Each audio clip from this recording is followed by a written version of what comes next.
Estamos de regreso en un artefacto más. Mi querísimo Alex Tavares está acá. ¿Cómo estás, amigo? Muy bien, Jero. Muchas gracias por invitarme. No, hombre, pues gracias. Un honor. Y ahorita estábamos platicando justo del radio. La radio ha sido medio desahuciada algunas cientos de veces, ¿no lo crees?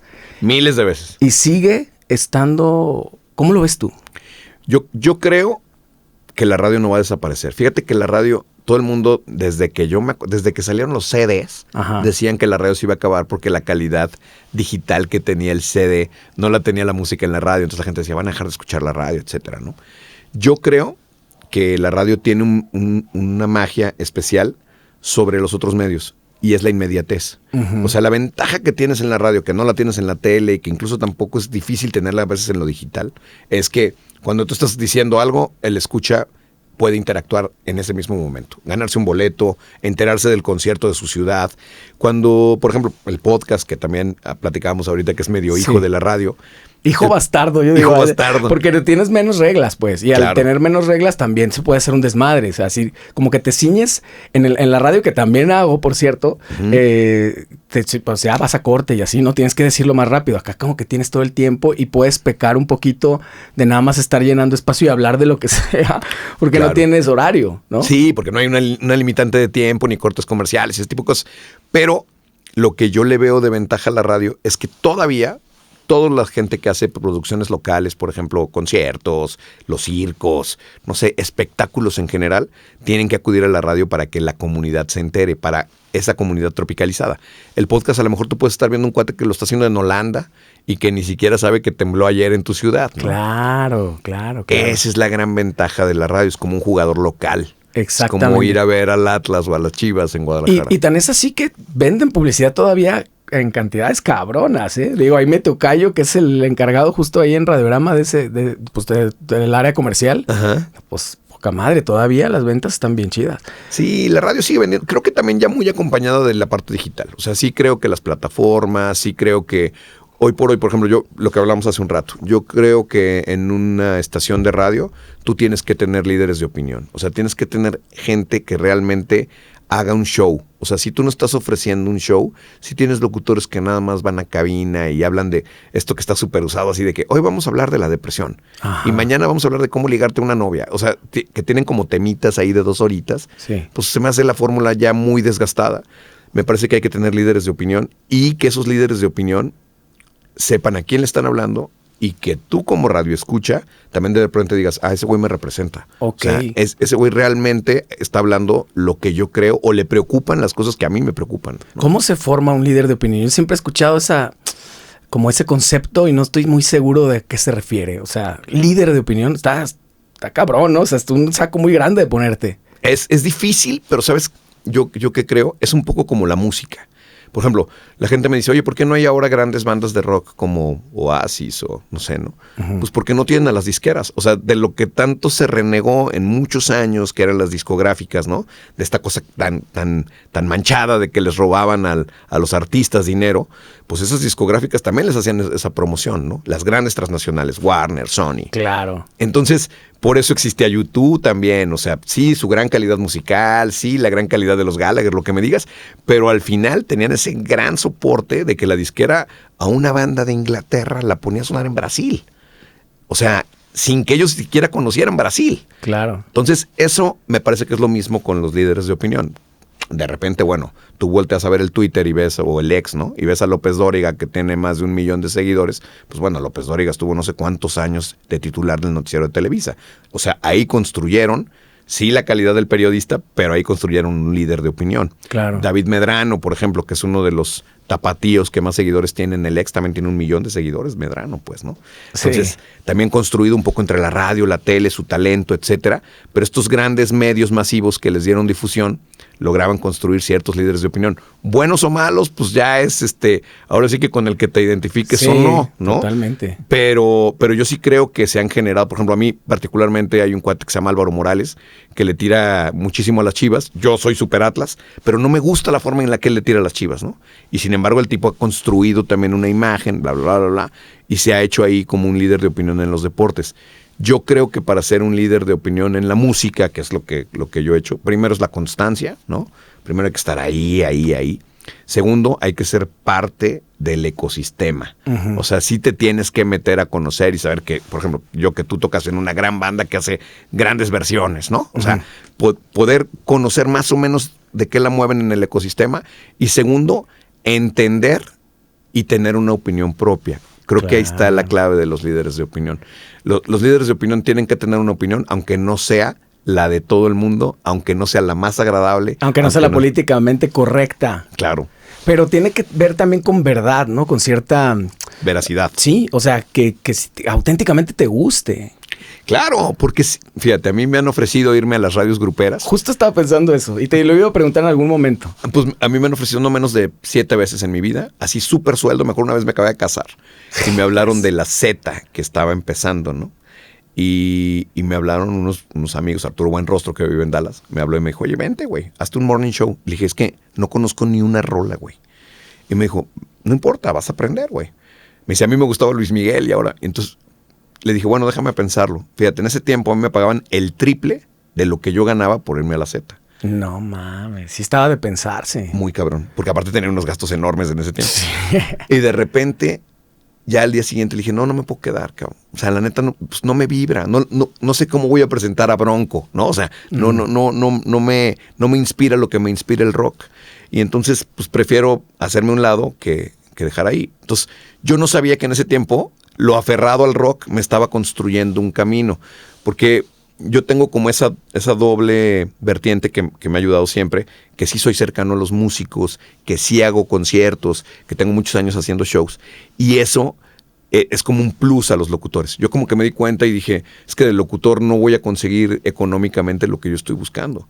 Entonces, la opción era, hacerme director, programador de una estación de radio, que fue primero lo que hice, y después fue empezar a hacer conciertos. Y nació como de este rollo de que los grupos que nosotros tocábamos en la radio en ese tiempo, imagínate de qué año te hablo, que esos grupos no venían a Guadalajara. Entonces no había forma de que tú pudieras ver a Café Tacuba. ¿Qué estás hablando? De Fobia y eso. Fobia, no Café venía. Tacuba, Los Enanitos Verdes, La Ley, Los Caifanes mismos. O sea, no venían a Guadalajara, no existía Ocesa. Entonces no había siquiera un foro medianamente decente. O sea, nosotros los shows los hacíamos en el lado B, que era una discoteca. Sí, claro. Un bar, ¿no? Los miércoles de la Ruta Vallarta. La Ruta Vallarta, exacto. ¿Qué año eres tú?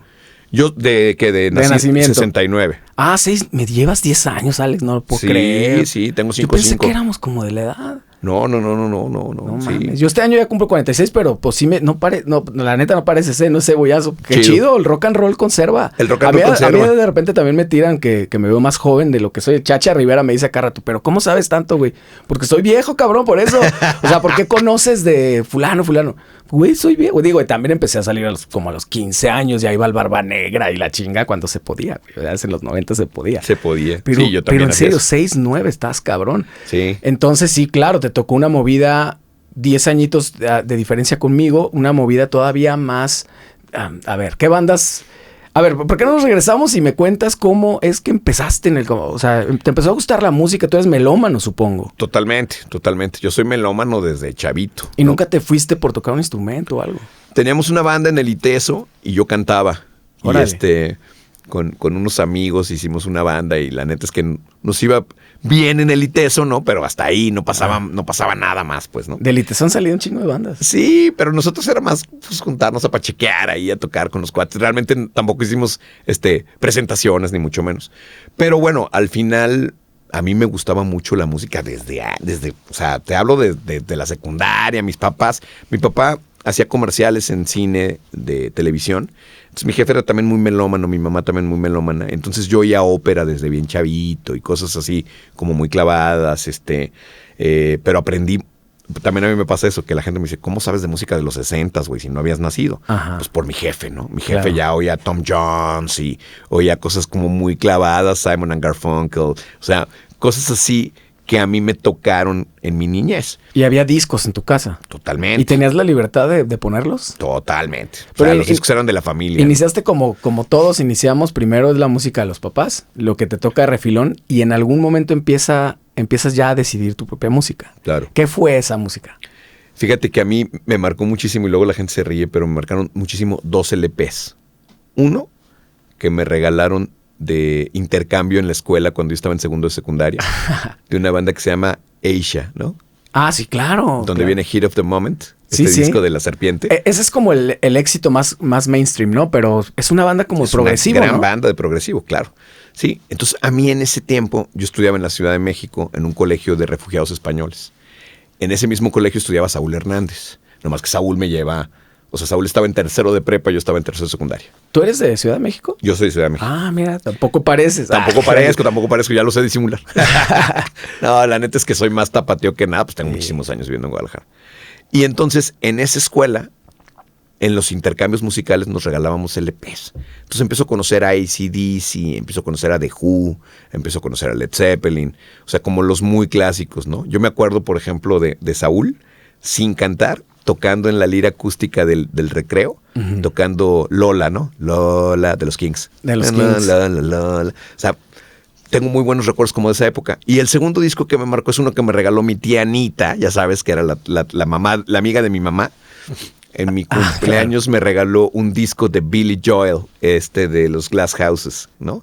¿Cuál viene ahí? Que pues vienen así como las You muy May Be famosas. Right, ¿así? You May Be Right, exacto, esa. Ah, de ese tiempo. Y vienen, pues es un disco medianamente hard rock, ¿no? Sí, sí, sí. Que era como esa etapa de Billy Joel. Entonces, esos dos discos a mí me marcaron. De ahí, luego compro un álbum doble de Emerson, Lake and Palmer en el Madison Square Garden, que es un discazo en vivo, con una canción de 14 minutos, una cosa así, que es la intro del rollo. Y bueno, de ahí empiezo a comprar ya muchos discos. Obviamente los Beatles, ¿no? Mi papá me regala el álbum rojo y el álbum azul, que es doble, de los Beatles, que trae como toda la discografía. Y de ahí me empieza a gustar mucho la música, mucho el vinil, ¿no? Yo tuve muchos viniles, muchos. ¿Y en Ciudad de México, entonces DF, era más fácil que acá? ¿O no lo puedes como palpar, no puedes estar seguro de ello? Fíjate que sí era más fácil porque había más tiendas de discos. Ajá, sí, ¿no? claro. Y más discos importados. Entonces, sí, pero por otro lado también, como siempre, Ciudad de México es más caro. Claro. ¿no? Más caro en muchas cosas. Entonces, hay una onda muy loca porque luego yo me vengo a vivir a Guadalajara para tercero de secundaria, o sea, realmente joven. Entonces llego a tercero de secundaria y aquí conozco el Quinto Poder, que eran estas tiendas de discos donde podías pedir viniles importados, pues, ¿no? Y ahí ya, bueno, viene luego otra etapa y entonces a mí me empieza a gustar también ya un poco más grande de Cure, ¿no? Ya en la prepa me gusta mucho de Cure, me gusta mucho de Depeche Mode y entonces empiezo a encontrar ahí tenés un paralelismo con Saúl, fíjate. A él también le empezó a gustar mucho. Claro, un poco. Un poquito, sí. Bueno, yo cuando conocí a Saúl usaba greña larga así, normal, lacia. De metalerillo. Todavía no usaba acá el crepé. El crepé, sí. Y bueno. A mí fue lo que me alucinó yo cuando vi a Caifanes. Yo también como a los 12, 13 años, creo que el disco que más me representó fue en un cumpleaños, cuando cumplí 12. Qué chido. Me dieron pues el primer disco de Caifanes. Y yo veía las fotos y decía, güey, el negro. Claro. Ajá, yo quiero ser... Claro. ¿no? Detrás de ti, eso antes de Markovich. Sí. Y se me hacía increíble. A mí me representó totalmente. Yo soy team, pongan Caifanes actualmente. Mátenme porque me muero. Sí, cabrón, claro. Fíjate que luego estuve bien loco porque la primera vez que viene Caifanes ya como de una manera formal. A mí me tocó ver a La Maldita Vecindad, por ejemplo, en la Ciudad de México, en una azotea de una vecindad en Avenida Revolución. El otro día platicaba eso con Rocco. O sea, y la neta, había un foco, un escenario arriba de la azotea. Y estaban tocando con los amplis. Y unos cholos nos quisieron bajar los tenis a mí y a mi cuate, el César Peralta, que le mando un saludo. Y nos fuimos corriendo. Yo creo que corrimos, no sé, 16 cuadras para que no nos bajaran los tenis. Pero la neta, o sea, a mí pues me toca ese hype del rock, ¿no? O sea, de no existir a empezar a existir. A empezar a existir. Me tocó ver a Las Insólitas cuando yo estaba en México, pero luego me vengo a Guadalajara y entonces de repente veo un día anunciado Miguel Mateos en el Salón Osiris abriendo el show Los Caifanes. Entonces, la neta, le pedí lana a mi mamá, esto, el otro, y me fui a ese show yo solo a ver a Los Caifanes. A mí Miguel Mateos me valía gorro en ese momento, luego me pareció una buena banda, pero me llamó muchísimo ya la atención ver a Saúl y a Sabo y a todos, pues ya con estas greñas, ¿no? Y ya con esta actitud bien darky, que la neta era pesadísima. O sea, yo me acuerdo de ese primer disco, yo creo que yo lo oí, no sé, 100,000 veces. Sí, o sea, sí, yo era también. darle vuelta y vuelta y vuelta y vuelta, ¿no? Curiosamente, la rola que menos me gustaba era La Negra Tomasa. Ajá. Pero todas las demás me parecían grandes canciones. A la fecha me siguen pareciendo grandes canciones. Estaba raro, ¿no? Porque La Negra Tomasa como que decías, ¿cómo una cumbia? Hay que entender para los generación Z, generación Y o las cosas, nuevas generaciones, pues entonces se separaba mucho más. Era muy raro que alguien hiciera un guiño a una cumbia. Quiero agradecer a Cadet, Centro de Artes para el Desarrollo del Talento, por apoyar la 3ª temporada de Artefacto y aprovechar para compartirte el siguiente mensaje. ¿Tus hijos sueñan con ser estrellas de rock? En Rock Cadet te ofrecen clases de guitarra eléctrica, bajo, canto y batería para que tus hijos toquen como los grandes. Deja que descubran el rockero que llevan dentro con sus talentosos maestros y vibrante y sano ambiente. Pueden agendar su clase prueba mandando mensaje al 33 14 16 83 05 por sus redes sociales, Cadet-MX y Cadet Centro de Artes para el Desarrollo del Talento o visitándolos en Joaquín Angulo 2480. Rock Cadet los está esperando.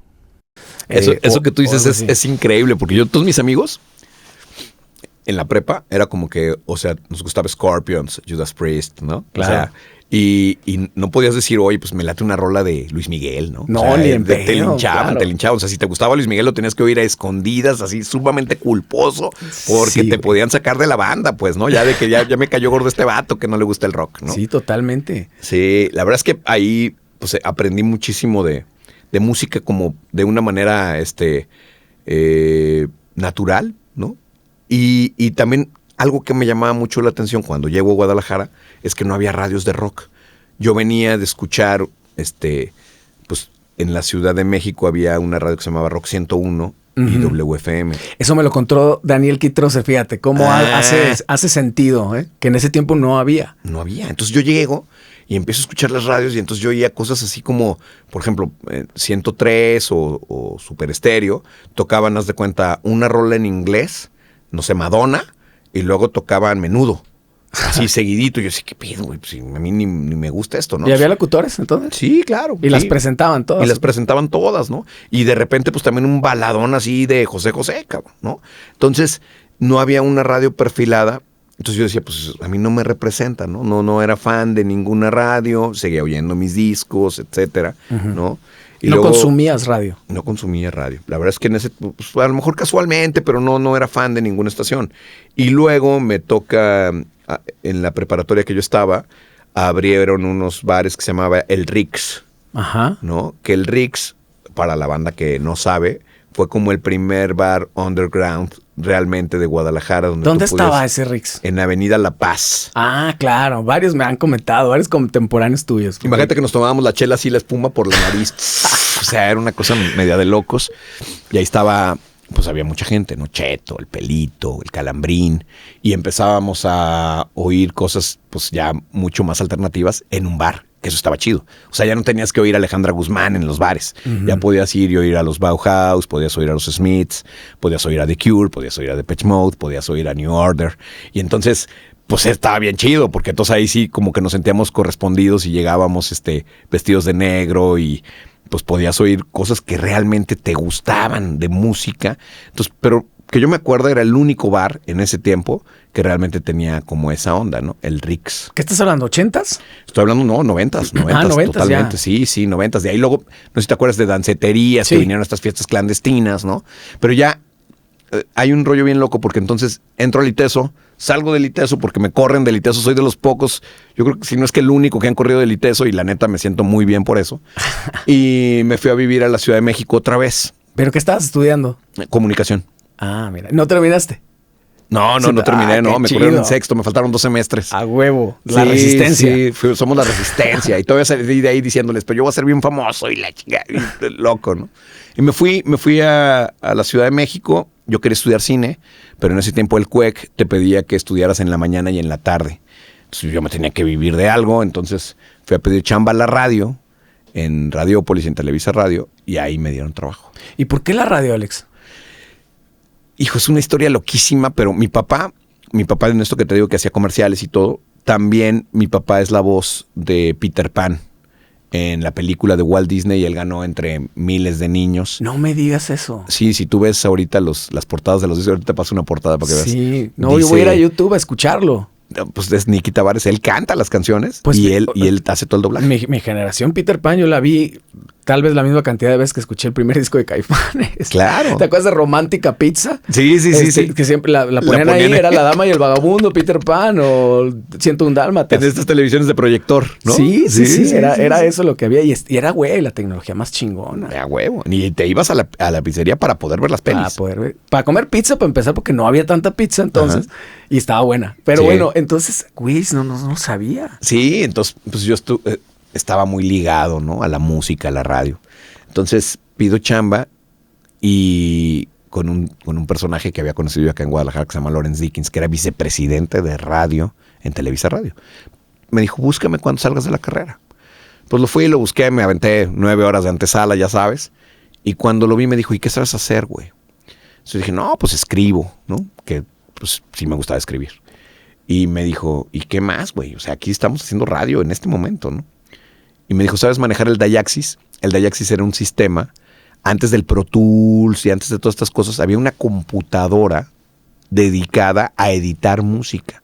Pero no era una computadora donde tú pudieras cargar otra cosa, ni mucho menos. Era un sistema, ¿no? Y el Dayaxis lo que hacía era que cuando tú editabas, antes, cortabas cinta y la pegabas.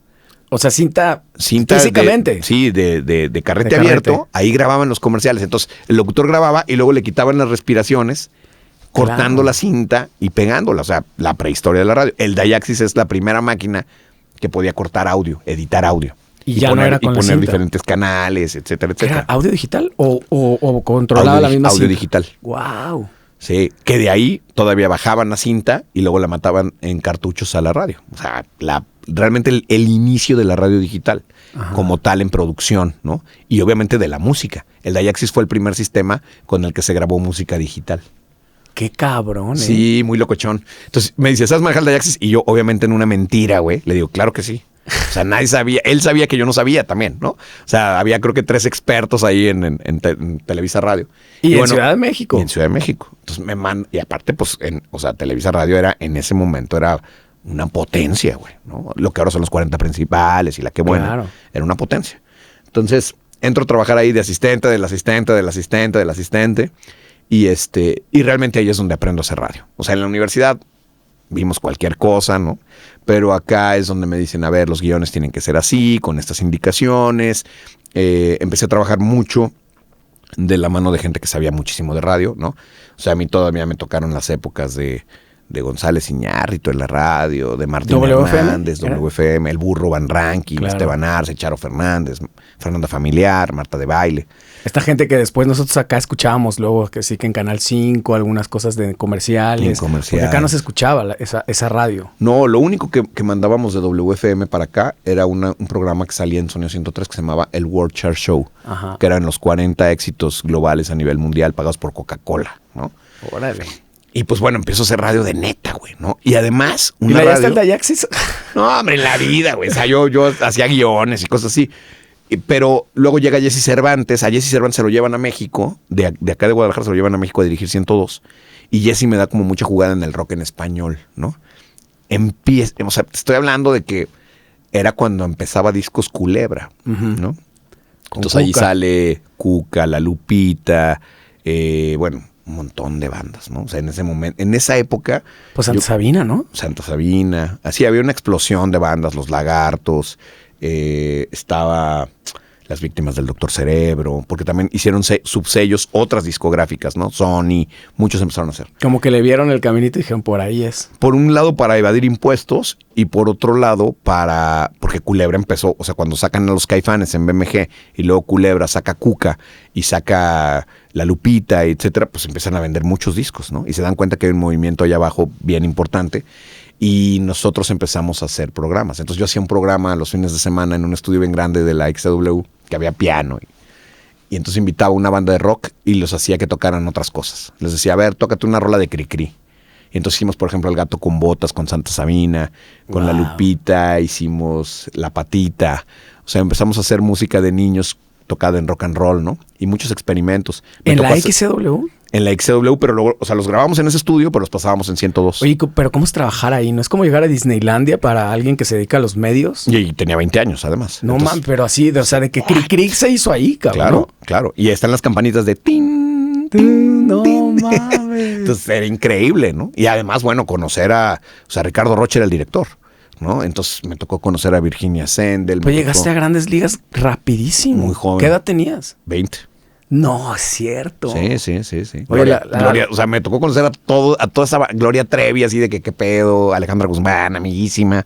O sea, mucha gente que venía en ese momento, y obviamente todos los rockers, ¿no? Le hice la primera entrevista bajándose del avión a los Héroes del Silencio. O sea, la primera entrevista que hicieron fue llegar a la W y se las hice yo, ¿no? A Bunbury, etcétera. ¿Y cuál fue tu primera entrevista en toda la historia? Fíjate que esa es una buena pregunta. Creo que la primera entrevista que hice en toda la historia fue a Ricky Martin. Qué loco, ¿ah? Se oye hasta medio raro.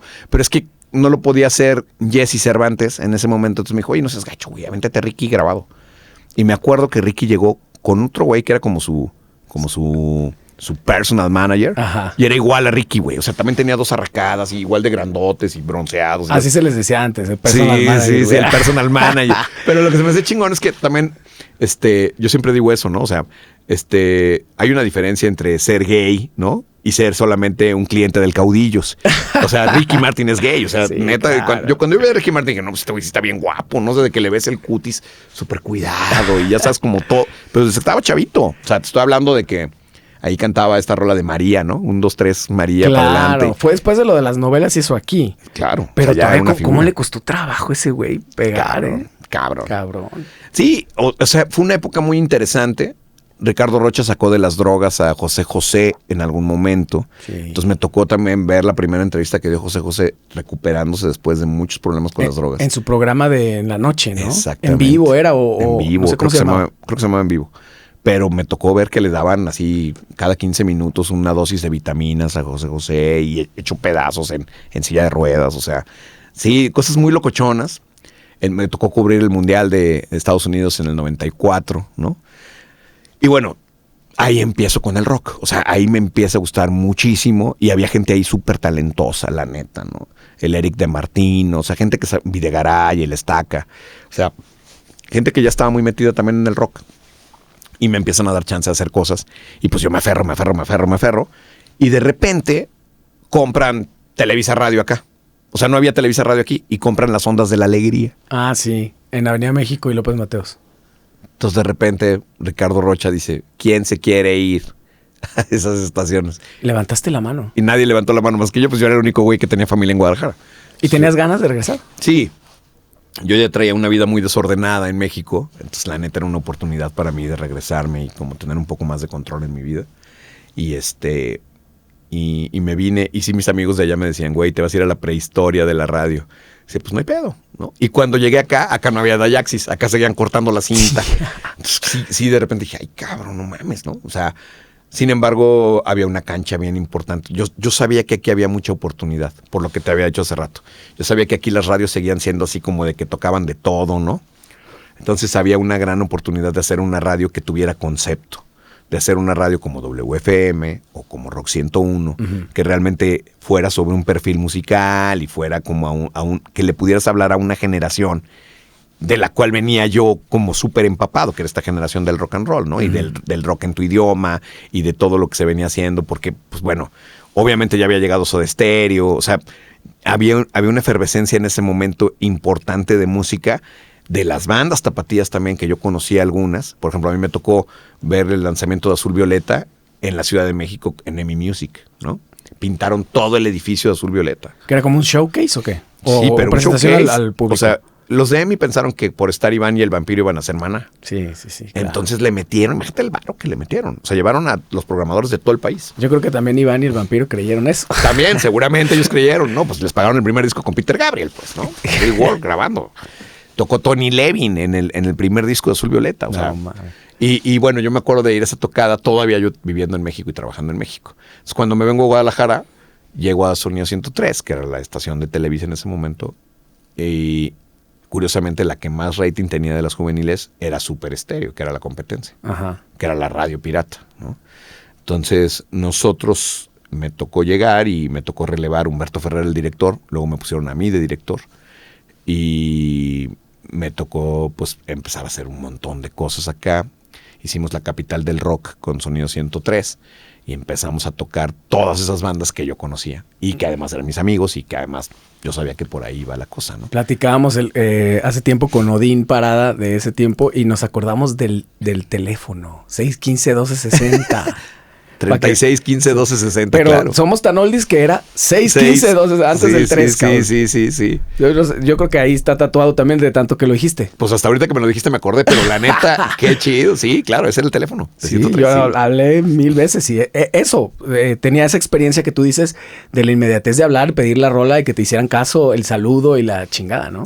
Que además teníamos el pro de que los sencillos nos llegaban 6 meses antes que a toda la banda. Ah, la bestia. Entonces las disqueras decían, a ver, 6 meses antes el sencillo en radios. Entonces nosotros teníamos, por ejemplo, pues, bueno, la canción que me digas, la estrenamos nosotros mucho antes de que estuviera el disco a la venta.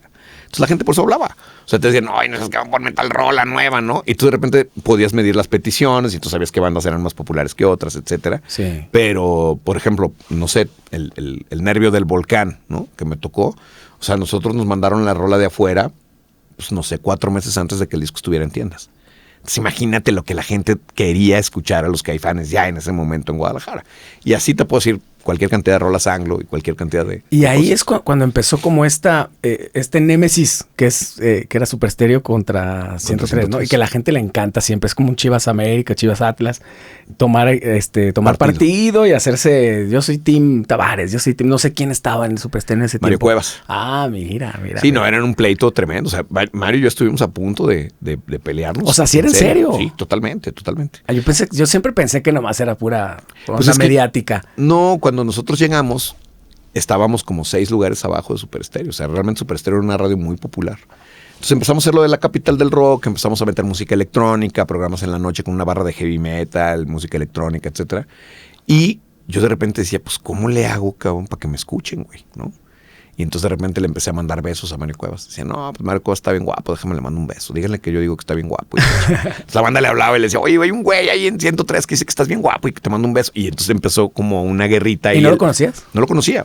Y él me empezó a escuchar. Y luego, bueno, luego salió que hasta tuvimos una novia en común y que yo le bajé la novia cuando estábamos en la prepa, pero no nos conocíamos. No mames, sí, qué chingón, güey. O sea, ¿le sirvió, pues? No, nos sirvió a los dos, claro. Y después nos hicimos amigos, ¿eh? Hoy por hoy somos amigos. Mario Cuevas y yo somos amigos.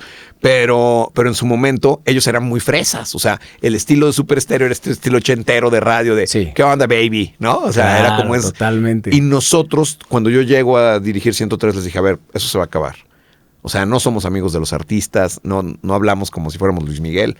O sea, vamos a hablar como somos, vamos a hablar de lo que nos importa, vamos a decir cómo venimos vestidos, vamos a pasarle a la banda lo que es realmente, ¿no? Y eso nos dio un súper éxito. O sea, nos dio un hype porque fuimos la primera radio en Guadalajara. Claro, pero ¿la empresa te dio carta abierta? La empresa me dio carta abierta hasta que nos metimos en un bronconón. Un día sale el Movimiento Zapatista de Liberación Nacional, que no me acuerdo en qué año fue en este momento, pero es muy buen. Pues 94, ¿no? Creo que 94. Primero de enero del 94. Sí. Entonces sale y yo me voy a La Paloma un día, al Café La Paloma. Me estaba echando un cafecito, ¿no? Y de repente hay unos morros al lado diciendo puras estupideces. Que si el movimiento lo había organizado el gobierno, y ya sabes, ¿no? Entonces dije, hay que hacer una campaña donde expliquemos el Movimiento Zapatista de Liberación Nacional. Entonces Pati Martínez Talavera y yo empezamos a hacer unas cápsulas de los discursos de Marcos. De lo que Marcos decía y de lo que nosotros pensábamos, y agarramos una rola de Manu Chao, hicimos unas cápsulas y entonces sacábamos a Marcos, su voz, dando los discursos en una radio de Televisa. No mames, sí, entonces, claro. Nos duró 15 días el gusto y un día me habló Ricardo Rocha y me dijo, ¿estás loco o qué, güey? La famosa llamada al teléfono rojo. El teléfono rojo. Y yo, pues, ¿por qué? Me dice, güey, trabajas en una estación de Televisa, te tienen grabado en la Secretaría de Comunicaciones haciendo cápsulas del subcomandante Marcos, güey. Y ahí, en ese momento me cayó la dimensión del pedo. O sea, yo tenía 23 años, pues estaba muy morro. Y dije, no, pues me van a correr, güey. Ahí me cayó el 20. A los 3 días llegó un gran ejecutivo de Televisa y me dijo, a ver, quita eso. Y luego me empezó a decir, y ahora vas a tener que tocar una rola de Melody, de discos Melody, cada hora, una rola por hora. Y pues le dieron en la madre un poco al proyecto, ¿no? Empezamos a tocar Experiencia Religiosa de Enrique Iglesias, mío de Paulina Rubio, una vez por hora, y luego tocábamos toda nuestra programación, ¿no? Sin embargo, la banda nos adoptó súper bien. Me tocó crecer con los discos, o sea, crecer en la radio con los discos de Cuca, ¿no? Con el segundo de Cuca, Tu Cuca Madre, con la balada de Cuca, con estos y con todo lo demás, imagínate, de rock en español. O sea, yo te puedo decir que trajimos por primera vez a los Enanitos Verdes, que trajimos por primera vez a La Ley, que trajimos por primera vez a Café Tacuba, a los Auténticos Decadentes, a los Babasónicos. Ahí pero desde la estación. Desde la estación. No tú como tal, pero tú al frente. Yo producía el show también. Ok. O sea, de repente yo decía, a ver, ¿a dónde metemos a La Ley? No, pues hay que ir a hablar con los dueños del lado. Porque de otra manera yo no podía hacer que los escuchas vieran a los grupos. Claro. O sea, realmente Luis Miguel sí venía, Magneto sí venía, Mercurio sí, pero nosotros no tocábamos esos grupos. Paulina Rubio sí venía. Entonces, Super Estéreo tenía muchos shows y nosotros no teníamos nada. ¿Y cómo fue tu incursión a la producción? Porque, digo, una cosa es cómo se ve y otra cosa es ya meterte. Seguramente te enfrentaste con un monstruo muy distinto a la radio. Tuvimos una sociedad virtuosa. Había un programa que se llamaba Generación X. Sí, claro. En Canal 4. En Canal 4. Que lo hacían Lalo Marrón y Fernando Lebrija. Entonces, ahí estaba El Pelito, Blanc, otra banda también muy alternativa. A ellos les empieza a gustar 103. Entonces, Fernando Lebrija se me acerca y me dice, güey, por fin hay una radio en Guadalajara que sea como nuestra alianza natural. Los dos de Televisa empezamos a trabajar juntos y en ese momento se cruza con nosotros un personaje que a mí me cae de poca madre y que es muy criticado y amado en el mundo del rock and roll, que se llama Jorge Mondragón, el Mondra. Claro. Que hoy es manager de Molotov. Fue manager de Molotov y ahora es manager de muchos artistas de cine, de Gael García, de gente muy encumbrada, Diego Luna, Jaspic. Sí. Y Mondra llega, y aparte Mondra, los Molotov por eso le hicieron la rola esta de cerdo, ¿no? Porque, ¿qué pasó, cataditos? O sea, él habla así, ¿qué pasó, Cata? Claro, ¿Cómo estás? Mondra me habla un día y me dice, güey, vamos a hacer conciertos. Yo los estoy haciendo en México. Vienen y pues Lebrija y yo nos ponemos las pilas y empezamos a conseguir con nuestros amigos en los bares que nos dieran chance de hacer los shows, ¿no? Está hablando de que era una industria, o sea, hacíamos los boletos en imprentas. Sí, no, totalmente. O sea, pero me tocó realmente subirme a esa nube y eso es lo que está chido, porque hoy por hoy de repente me dicen, oye, es que cómo le ganabas los artistas o los conciertos a Gonzalo Oliveros. Pues cómo, porque son mis amigos, güey. O sea, la neta es que son mis amigos. O sea, yo soy amigo de los Café Tacuba. Cuando vienen me invitan a cenar antes del show. Soy amigo de Saúl Hernández. O sea, realmente Saúl y yo hablamos por teléfono, pues, ¿no? Porque pues nos tocó esa misma época, sin tantos intereses creados, sin este movimiento económico que hay ahora atrás del rock, ¿no? Sin Ocesa, sin los festivales. Entonces, pues era una onda de cómo le hacemos para hacer el concierto, cómo hacemos para que vengan, ¿no? Hicimos una vez, me acuerdo muy bien, Fobia, en un lugar que se llamaba El Domo. Sí, aquí en López Mateos, ¿no? Presentamos un disco que se llamaba El Amor Chiquito. Claro. Un gran disco. Y haz de cuenta que mandaron su backline en mudanza, porque no se lo quisieron traer en avión. Entonces venía una mudanza desde la Ciudad de México y se le ponchó la llanta en La Piedad, o no sé dónde, güey.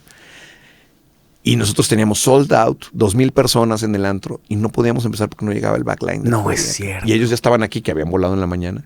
Entonces les dije, güey, pues me vale madre, hay que rentar otro backline y toquen con eso. Y me acuerdo perfecto de Iñaki, que lo quiero al cabrón. Y me dijo, güey, yo vendo mi coche para pagarte las pérdidas, pero no puedo tocar sin las secuencias.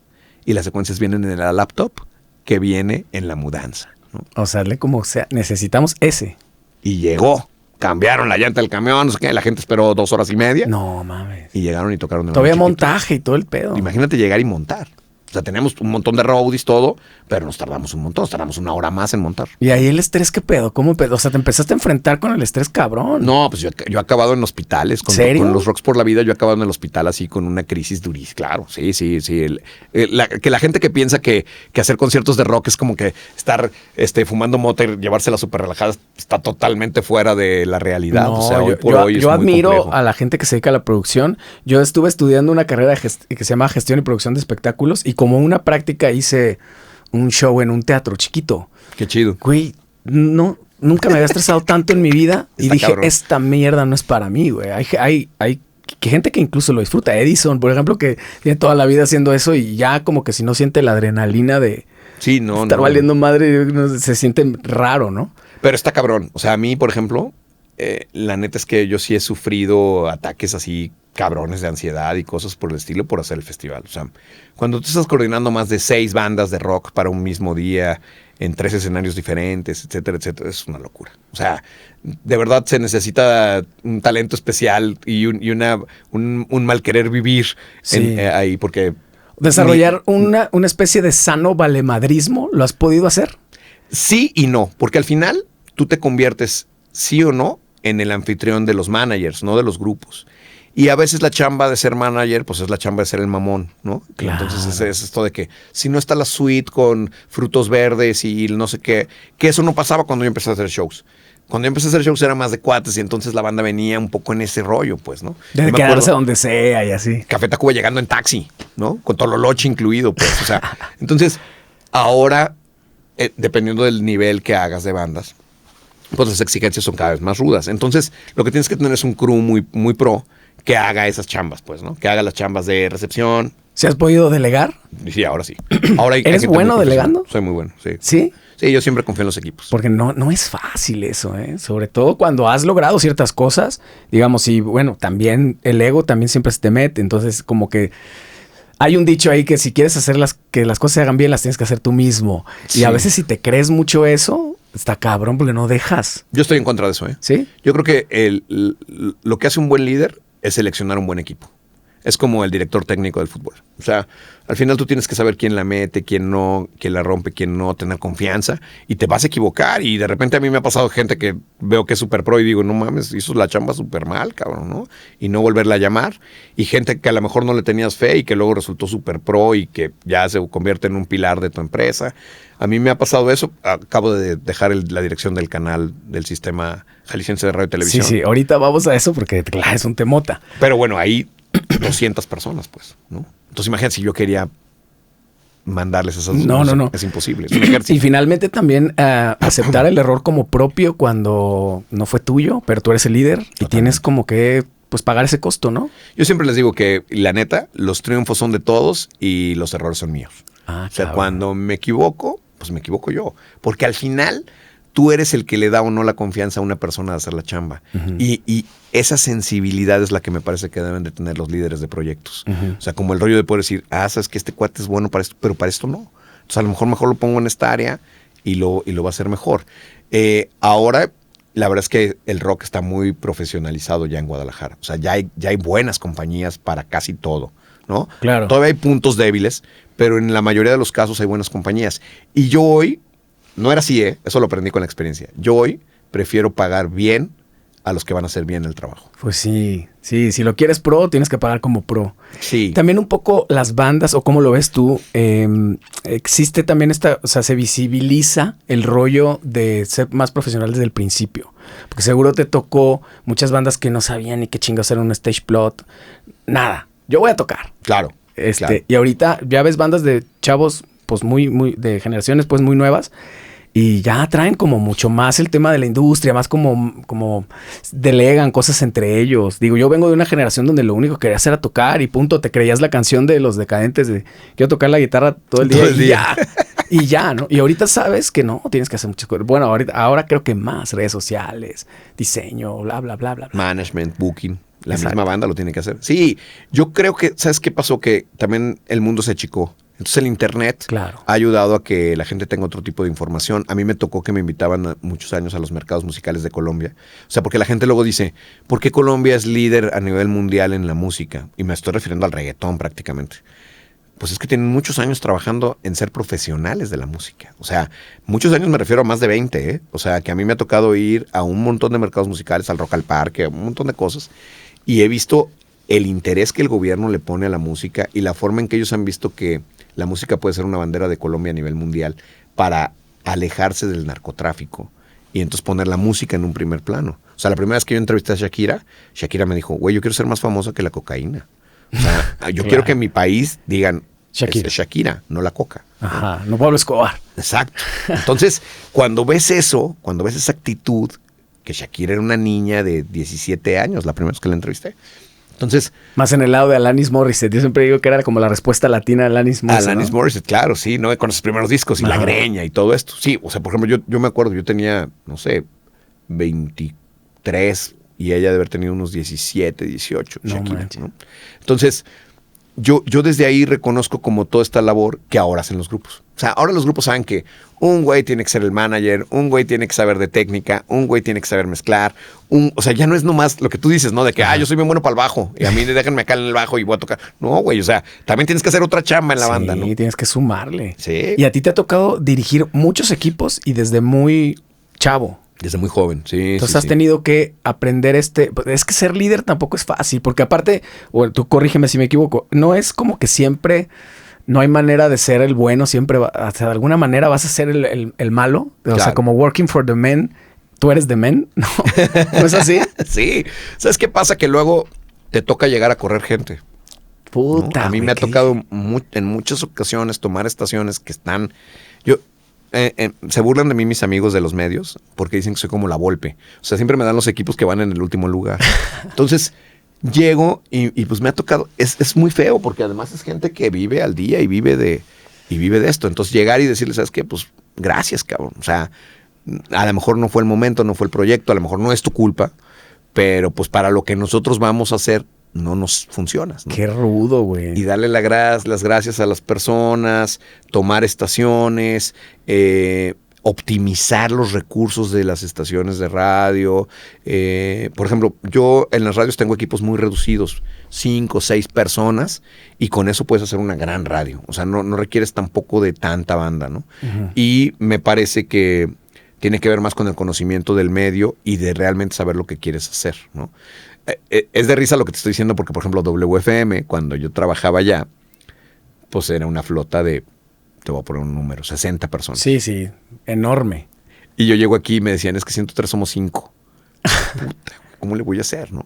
Entonces ahí empieza como todo este rollo de poder conocer y saber y por dónde va y hacia dónde te diriges y qué tipo de radio quieres hacer. Por ejemplo, es muy conocido que EXA es una radio muy fuerte a nivel nacional, una cadena muy fuerte. Entonces, cuando los dueños de las radios te llevan a una radio para que la subas de rating, generalmente te dicen, güey, es que hay que hacer algo como EXA. Como esa. Ay, cabrón. Y entonces tú le dices, sí, nomás que EXA, güey, tiene un Homer, un Jeep, 2 unidades móviles, 17 personas trabajando, practicantes. Esto es la cadena MBS. No, o sea, y aparte hay EXA Ixtlahuacán del Río, cabrón. O sea, tienen un chingo de subestaciones, ¿no? Exacto. Y además imagínate el power que tiene Jesse o cualquier programador para pedir cualquier artista. Claro. ¿No?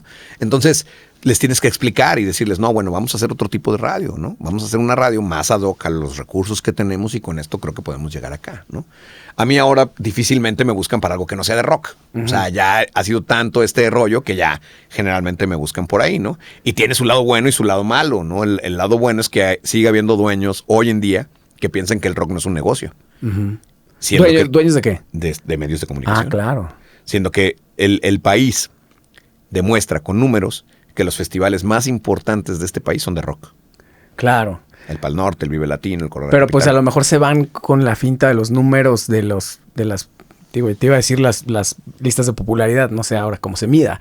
Pero pues sí, ¿no? De los números del regional. Más es porque piensan que los que oyen rock son mugrosos. Ah, eso, claro. Entonces tienen este rollo como... Sí, chafísima, pues, ¿no? Pero también hay que entender... El otro día veía un TikTok, ¿no? De un conocido comediante que decía, yo soy de estas nuevas generaciones que seguramente puedo aceptar que mi hijo sea novio de una persona trans, tarararara. Dice, pero cuando tenga sexo con robots, entonces sí voy a ser el viejo castrante que son mis abuelos. Y voy a decir, a un robot no te lo coges, ¿no? O sea, a mí me parece que... Llega un punto en el que tienes aún hasta aquí, ¿no? Aún hasta aquí, sí, siempre. Exacto. Y eso pasa con los dueños de las radios. Los dueños de las radios actuales en Guadalajara pues son personas que rebasan los 60 años, los 65, ¿no? Entonces, pues tienen ciertas ideas que va a ser muy difícil de cambiar. Sí. Entonces, para eso contratan gente como yo o muchos más jóvenes. Oye, ¿no te has sentido tú en ese... Yo te lo comparto antes para que no te sientas tan atacado. ¿No te has sentido tú ese ruco que ya llegaste a tu límite? O sea, a mí me pasa porque mi hijo de 14 años... Está full Peso Pluma, Tito WP. Claro. Y el otro día aquí hicimos una sesión de, a ver, ponme la pinche música que oyes. Y, güey, Te lo juro, no, o sea, era el ruco de pinche músico. Castrante, está bien feo. Está bien culo. Y traté de ser, ¿sabes? O sea, yo no recuerdo a mi papá sentándose escuchando mi música. Me decía esa música que dice puto y no sufre mamón. Y eso en mis tiempos era el pedo, ¿no? Y pues cómo me cuesta trabajo. Acepto o acordamos que no tenemos acuerdo, ¿no? Más bien no le entiendo. Claro. Ahí me doy cuenta que soy el ruco que no le entiende a este pedo. Ahí soy ese ruco, güey. ¿Tú no te has encontrado siendo...? Sí, hace muchos años. O sea, hace muchos, me refiero a hace 10 años, me pasó. Pero, ¿sabes? Yo tengo una gran ventaja. Yo siempre trabajo con cruz jóvenes. Ok. O sea, capaz en mi equipo sí hay 3 o 4 de mi edad y se me hacen muchos. Y la mayoría son de 30 para abajo, 35. Entonces, hasta más jóvenes, pues. O sea, yo ahorita... Una de las personas que nos ayudaba a hacer radio ahí tiene 20 años, güey. Que son los que te tienen que alimentar, que son los que van a los antros y que son los que te dicen cosas, no como tu hijo, sino que te dicen cosas verdaderamente irrespetuosas, que te dicen, güey, eso es del siglo pasado, no mames, ¿no? y ahí te alivianas y dices, pues claro, güey, o sea, a mí me cuesta mucho trabajo, Peso Pluma, etcétera, pero yo tengo un hijo de 17 y hace 3 años decidimos hacer un road trip de aquí a la Austin City Limits. Okay. Y fue un viaje bien chido donde dijimos, nos vamos a preguntar lo que sea y a contestar lo que sea. O sea, yo tengo chance de preguntarte lo que se me da la gana y tú a mí. Y los dos vamos a contestar sin con censura en el coche. Y aparte, pues imagínate, son como 20 horas de aquí a Austin. Sí, ¿no? Había tiempo. Había tiempo. Y la segunda fue, yo programaba 3 canciones en el coche y él programaba 3 canciones. Ok. Entonces, para mí fue grato ver que aparte de Peso Pluma y esto, pues también está Kendrick Lamar, ¿no? Claro. Y entonces el ladito es más ad hoc a lo que a mí me gusta. Entiendo las letras, me gusta más ese trip, ¿no? Sí te confieso que hay cosas que a mí del regional mexicano sí me gustan, ¿eh? O sea, a mí me gusta, por ejemplo, este chico Xavi. Se me hace que es bueno. Me gusta Karim León. Me gusta mucho lo que hace Karim León. Y que también Karim tiene ahí un lado en el que va y viene de repente entre el soul y... Más rocker, ¿no? De repente. Y tiene algunos duetos donde le oyes muy buena música, pues, ¿no? No es no es Natanael, ¿no? Que la neta yo, con todo respeto, ¿no? Pero a mí, por ejemplo, Zetangana también me tuvo como un acercamiento importante a este regional mexicano tumbado, ¿no? Bien producido. Y soy muy amigo de Toy Selecta, que Toy es como... un chamán para estos morros, ¿no? Por lo de Control Machete, y les hace muchos remixes y hace muchas cosas con estos traperos, con estos de la nueva movida, ¿no? Les hace cumbias. Entonces, sí tengo como acercamientos, sí me ha pasado eso, sí de repente lucho un poco con ese rollo, pero a mí me mantiene mucho el cine, me gusta mucho el cine. Entonces todo el tiempo estoy viendo cine. Yo desde hace unos 10 años, todos los días veo una película. Todos los días. ¿Pero vas al cine también? ¿O? También voy al cine, sí, claro. Todos los domingos. ¿Ya viste Nosferatu? Ya vi Nosferatu, qué peliculón, ¿no? ¿Te gustó? Me encantó. Híjole, yo también como que no le alcancé a entender. ¿Neta? Tenía más expectativa. ¿Sí? La neta tenía más expectativa. Pero lo que pasa es que es el mismo guión que ya habías visto, ¿no? Sí, sí. Pero a mí me parece que tiene cosas bien interesantes. Sí, como cine, me gustó mucho. Y tiene mucha simbología, eso sí está cabrón. Sí, eso me gustó mucho. La que fui a ver ayer es esta de la stripper que se casa con el chavito ruso y que ganó los Golden Globes y no sé qué. Esa no sé cuál es. No sé, más bien ganó Cannes, ganó la Palma de Oro. Y no me gustó nada. Anora o una cosa así se llama. Ok. Malísima, cabrón, malísima. Y a veces digo, puta, lo que gana en Cannes pues no es lo que a mí me prende, ¿no? Pero pues, también, bueno, el cine alguien te puede recomendar una película así que tienes que verla y vas y dices, güey, por más que le eche ganas. Está bien chafa. O cuando no lloras en una película y todo el mundo lloró, o lloras en una que nadie lloró y dices, ¿qué pedo? Como que sí es, no sé, es como la música ahí en gusto se rompen madres. Sí, a mí la neta, hoy por hoy me sigue gustando mucho como adentrarme en lo nuevo. Que creo que el día que pierda eso, quizás sí ya voy a dar el viejazo. Ahí ya diste el rucazo. Sí. Oye, previo a lo de, obviamente, es muy previo a lo de Jalisco Radio. Radiante y toda esta época que no sabes cuántos invitados acá me han contado eso. Yo lo vi en tiempo real en la época de Gran Mama, porque ahí siempre nos abriste las puertas y un montón de bandas están, pues lo hablan con mucha añoranza, con un tiempo muy particular y pues otra ciudad y otro pedo. Y otra como ciudad. Que te volviste la Resistencia. Sí. Cuéntame cómo fue la transición de estar en Sonido 103. No sé si fue así, sí. o corrígeme si me equivoco, de ahí te fuiste a la M. Primero me fui, fíjate, estuve bien loco porque me fui de 103, me hablaron de Super Estéreo. ¿Quieres prender tu porro? Sí. Que no es porro, para que no vean. Sí, no es porro, es puro. Pero está chido, está bien bonito. Oye, ¿los haces tú o de dónde? Los compro en Sanborns. Le voy a calar. Sí, cálale. Está chido, se ve bien cool. Pues allá ando. Sí, me hablaron de Super Estéreo primero. O sea, la competencia me acabó hablando. Mario Cuevas se fue a Monterrey. Entonces me hablaron y me dijeron, ¿cuánto quieres por venirte acá? Deja al Atlas y vente a las Chivas. No, güey. Y yo no quería, porque yo ganaba bien con los conciertos, etcétera, pero mi equipo no. En ese momento Rudy Almeida, Pati Martínez Talavera, etcétera. Pensé en ellos y dije, bueno, pues ellos también van a cobrar lo que pidamos. Y era irte con todos. Y nos dieron un dineral. O sea, en ese tiempo, para que tú te des una idea, lo que a mí me dieron por cambiarme de una estación a otra era lo que costaba una casa. A la bestia. Sí, éramos muy potentes en ese tiempo en la radio. Entonces, bueno, nos vamos a Super Estéreo. Pero cuando llegamos a Super Estéreo, realmente yo no me sentí cómodo. Ellos sí, pero yo llegó un momento en que yo soy más barrio, pues. O sea, a mí, yo siempre me he considerado un poco la resistencia en eso. Y creo que también la banda sí me ve. O sea, sí he logrado como ese match con la flota. Entonces, de repente, a mí el rollo de presentar las canciones en Super Estéreo y de que no me dejaran tirarle carrilla a las Chivas y de, o sea, no me podía meter con el gobierno. O sea, ¿te tiraban línea? Sí, claro, totalmente, el dueño, ¿no? Que además estaba en su derecho, pues él le gustaba ese tipo de radio. Pero a mí no me gustó, entonces renuncié. Y cuando renuncio me quedo 1 año sin trabajo, porque no me daban chamba en ningún lado. Y obviamente regresarte ni en pedo, ¿no? Y me acabé mis ahorros. Puta, güey, qué difícil. Que hoy en día, te voy a decir algo, yo estoy súper agradecido con Super Estéreo, porque haz de cuenta que 103 era un mercado y Super Estéreo era otro. Entonces, gracias a que nosotros estuvimos en Super Estéreo, nos conoció muchísima gente en esa época. Era una estación muy escuchada. Pero bueno, me hablan de Radiorama, del locutor, de una estación que se llamaba Radiante, pero era en FM.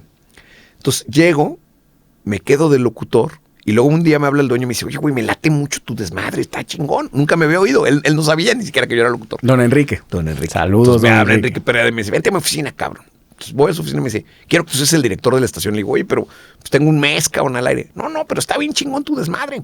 Agárrala, güey. Entonces digo, pues de aquí soy. Entonces la hice muy rocker, pero me pasé, creo, de rocker. La hicimos muy metalera. Esa estación era cuando estaba en su momento Slipknot, Deftones, ¿no? Nu metal. Muy cabrón. Limp Bizkit, ¿no? Principios de los 2000. Linkin Park, en los 2000 justo. En 1999, por ahí.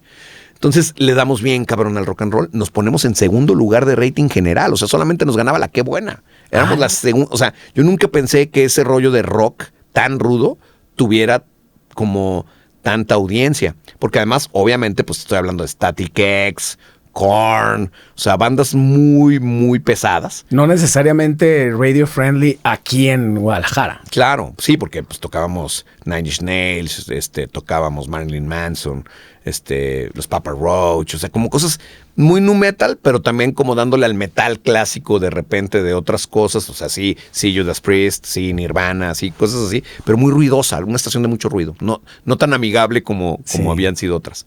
Y bueno, pues nos ponemos en un super rating, pero no vendíamos. Y entonces la estación, como marcaba muy bien de rating, se la rentan al licenciado Pereda. Llegan y le dicen, oye, te la rentamos, cabrón. Entonces para él fue un negociazo porque una estación que perdía dinero.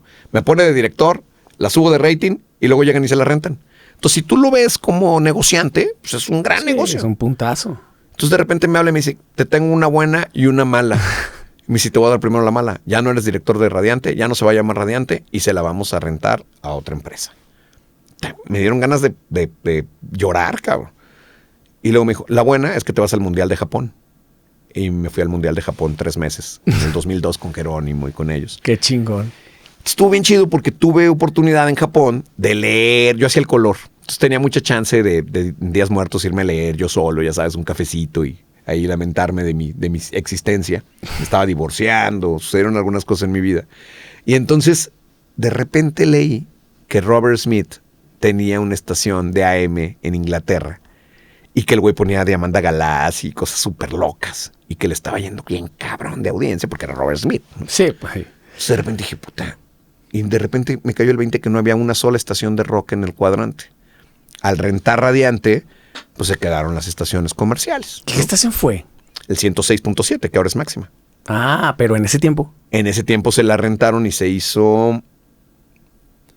Híjole, cabrón, no me acuerdo. Estéreo Vida, me parece que Estéreo Vida o... ¿Pero de qué era? ¿Pop?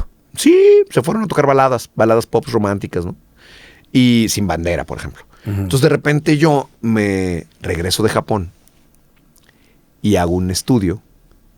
Y entonces voy con la cervecería y casualmente el director de marketing de la cervecería me dice, güey, yo no sé por qué quitaron tu estación. Los segundos bebedores de cerveza después del regional mexicano es el rockero. Es el rockero. Son pedísimos. Y yo, no mames, ¿sí?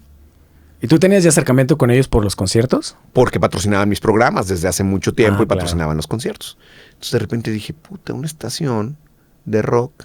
Entonces llego y me dice el licenciado Pereda, oye, nos acaban de dar una pinche estación de AM que no es de nosotros, es de Televisa y es el 1010, güey. Entonces la escucho y se oye a poca madre. De AM, pero se oye muy bien, tenía muy buena señal. Y no sabíamos qué hacer porque pues las estaciones de AM tradicionalmente pierden dinero. Entonces él me dijo, puta, si me dieran 100,000 pesos por ella al mes, estaría de poca madre. 100,000 pesos. Fíjate lo que estoy hablando. Y entonces yo de repente hago un proyecto y voy y se lo llevo a la cervecería. Entonces le digo, ¿cómo ven si hacemos una cosa que se llama Sol Radiante? Con la cerveza Sol, exclusiva de patrocinador. ¿Cuánto cuesta? 300,000 pesos al mes. Me dijeron, se arma. Entonces, empecé a hacer Sol Radiante y era un gran negocio para Radiorama. Gran negocio. O sea, ganaban mucho más dinero que cualquier otra AM. Yo te puedo decir que Sol Radiante ganaba más dinero que cualquier AM de Jalisco, ¿no? La de noticias que me digas, nosotros ganábamos más, facturábamos más dinero al mes. ¿Más que HK? Más que HK, más que la DK, más que todas esas, ¿no? Más que Radio Gallito. Radio Gallito. Todas esas. Ahí sigue Radio Gallito, ¿ah? Ahí sigue. Yo la veo todos los martes que voy. Ahí siguen. Entonces, empezamos a hacer un gran negocio, pero aparte de eso me dejaron contratar un crew. Y entonces dije, a ver, vente, mi chufas, vente, Garrett, vente. Pues llevé a mucha gente, Marcelo Salazar, llevé gente muy talentosa, la neta, Blanc, ¿no? El Israel, que era en ese tiempo también hacía el DJ de la Barra de Moreno, ¿no? Ah, claro. Entonces me los llevo, empezamos a hacer cosas también de metal con Juan Carlos Guerrero, etcétera. Y curiosamente la rompimos, cabrón, porque no había que escuchar. O sea, todavía no había Spotify, sí, pero tampoco había estaciones de radio en FM chidas. Entonces, de repente, mi discurso inaugural con todos los locutores fue, a ver, maestros, vamos a hacer una radio para los asistentes al tianguis cultural.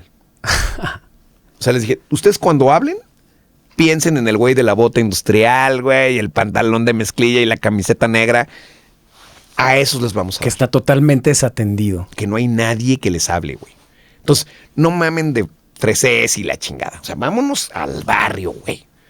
Y me lo entendieron perfecto, cabrón. Y dimos un putazo seco. O sea, Sol Radiante, para que tú te des una idea, llegó a tener más rating que las estaciones como los 40 principales. No mames. O sea, en su momento una estación de AM tenía más rating que las estaciones de ¿Todavía FM. en el 10-10? Todavía en el 10-10 de AM. O sea, ese fue realmente la época grande de Sol Radiante. O sea, hicimos discos. Fue una época muy sana porque en ese momento se vino Pito Pérez, La Gran Mama, se vino Plástico, se vino Disidente, ¿no? Que nosotros éramos como que muy, muy de tocar a Disidente todo el tiempo. Obviamente seguíamos con el tema de Cuca, ¿no? Seguíamos, obviamente, toda la electrónica, Susi 4, Porter. O sea, fue otro momento importante en el rock, sobre todo local, más esta gran venida del ska. El Panteón Rococó, el Salón Victoria. Entonces, todos esos también eran shows que nosotros hacíamos. Claro. Más lo que ponía Rulo, que Rulo es mi cuate del DF. En Rector, él ponía Zoé, ¿no? Ponía como todas estas bandas indies que venían, Bengala, bla, bla, bla, Austin TV. O sea, entonces empezamos a montarnos en ese gran tren de música que había en ese momento y dimos un putazo, ¿no? Tan fue así que la revista Expansión me vino a entrevistar a decirme cómo podíamos haber logrado que una marca cervecera patrocinara al 100% un medio de comunicación. O sea, fue histórico. Fui a dar charlas al TEC de Monterrey, en Monterrey. No, mames. A la gente de mercadotecnia, a decirles, güey, así hicimos Sol Radiante, cabrón. Porque nosotros, además, logramos que se vendiera cerveza como no se había vendido cerveza Sol en ninguna otra parte del país. Sí. O sea, sí creo que fue una gran amalgama. A mí me hiciste tomar cerveza Sol, cabrón, imagínate. ¿Qué tal, cabrón? Que yo era así, Corona tatuado y la chingada. Sí, que la banda me decía, sabe a orines, pero no hay pedo, me la tomo. O sea, es que para el concierto y cuando estás chavo funcionaba re bien. Era tu vasote de Sol Radiante y chinga su madre, te aventabas 7 de esos. 7 vasos y luego ya no sabías ni a qué sabía la cheve, ¿no? Y empezamos a la hacer Sol conciertos. Brava. La Sol Brava, ¿qué tal? Que además tenía muchísimo alcohol, ¿no? Sí, que estaba cabrón. Cabrón, sí. O sea, esa sí se hizo de superfans, no sé ni por qué la quitaron. Yo creo que por eso, por lo ruda. Yo creo. Pero me acuerdo, cabrón, de los conciertos en Guadalajara a la Mar, por ejemplo. Exacto. Empezamos a hacer conciertos en Guadalajara a la Mar, que era un foro muy céntrico, muy pegado a Chapultepec, que cabían además justo 3,000. Ajá. Entonces, pues fuera como la convocatoria que podíamos tener con las bandas. Y se veía bien perro, ya una vez armado, porque cuando llegas de día es un patio de un colegio, pero ya armadito el escenario, todo se veía bien chingón. Hubo conciertos muy chidos ahí. Sí, porque aparte yo me asocié en ese momento con Pepe Vergara de Tercer Piso, que tenía su empresa de audio que se llamaba justo así, Tercer Piso, y que ellos estaban haciendo discos. Hicieron los discos de Disidente, hicieron los discos de Porter, pues hicieron muchos discos, cabrón. No me acuerdo ahorita de todas las bandas que hicieron producción, pero pues estaba bien sano, cabrón. Ahí con Orco. Con el Orco. Y todavía estaba la cola del Nopal Beat. O sea, todavía estaban algunos de los proyectos electrónicos que podíamos nosotros utilizar ahí.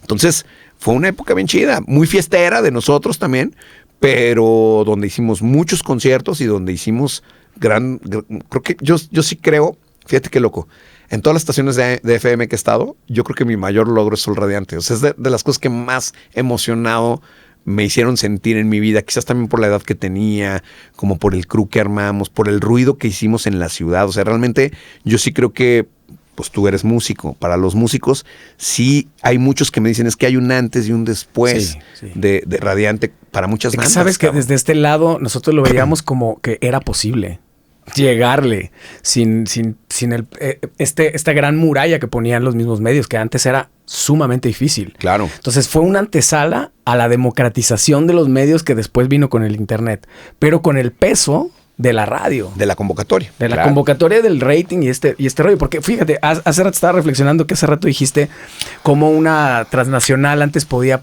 tocar una banda de Inglaterra en Brasil. Ajá. Ahorita, en teoría, yo saco una canción ahorita y me están escuchando, me pueden escuchar en todo el mundo. Sin embargo, no me escuchan. No te escuchan porque no hay promo. Porque no hay promo. O sea, hay un limbo, no sé cómo lo ves tú, porque todo el mundo, históricamente las bandas renegaron mucho de las disqueras, pero sigue haciendo falta una figura así. En la total independencia, eres una gota en el océano. Claro. Como banda. Ese es el gran problema, que ahora sí todo el mundo tiene acceso, sí. El problema es cómo haces para que te escuchen allá. Entonces, yo el otro día fui a un mercado musical y me preguntaban, ¿va a haber otra banda como YouTube? O sea, ¿va a haber una banda que pueda dar un World Tour así? No nomás Estados Unidos, no nomás México, no. O sea, que realmente pueda hacer los continentes completos y todas las ciudades. Yo decía que no. En este momento no la veo.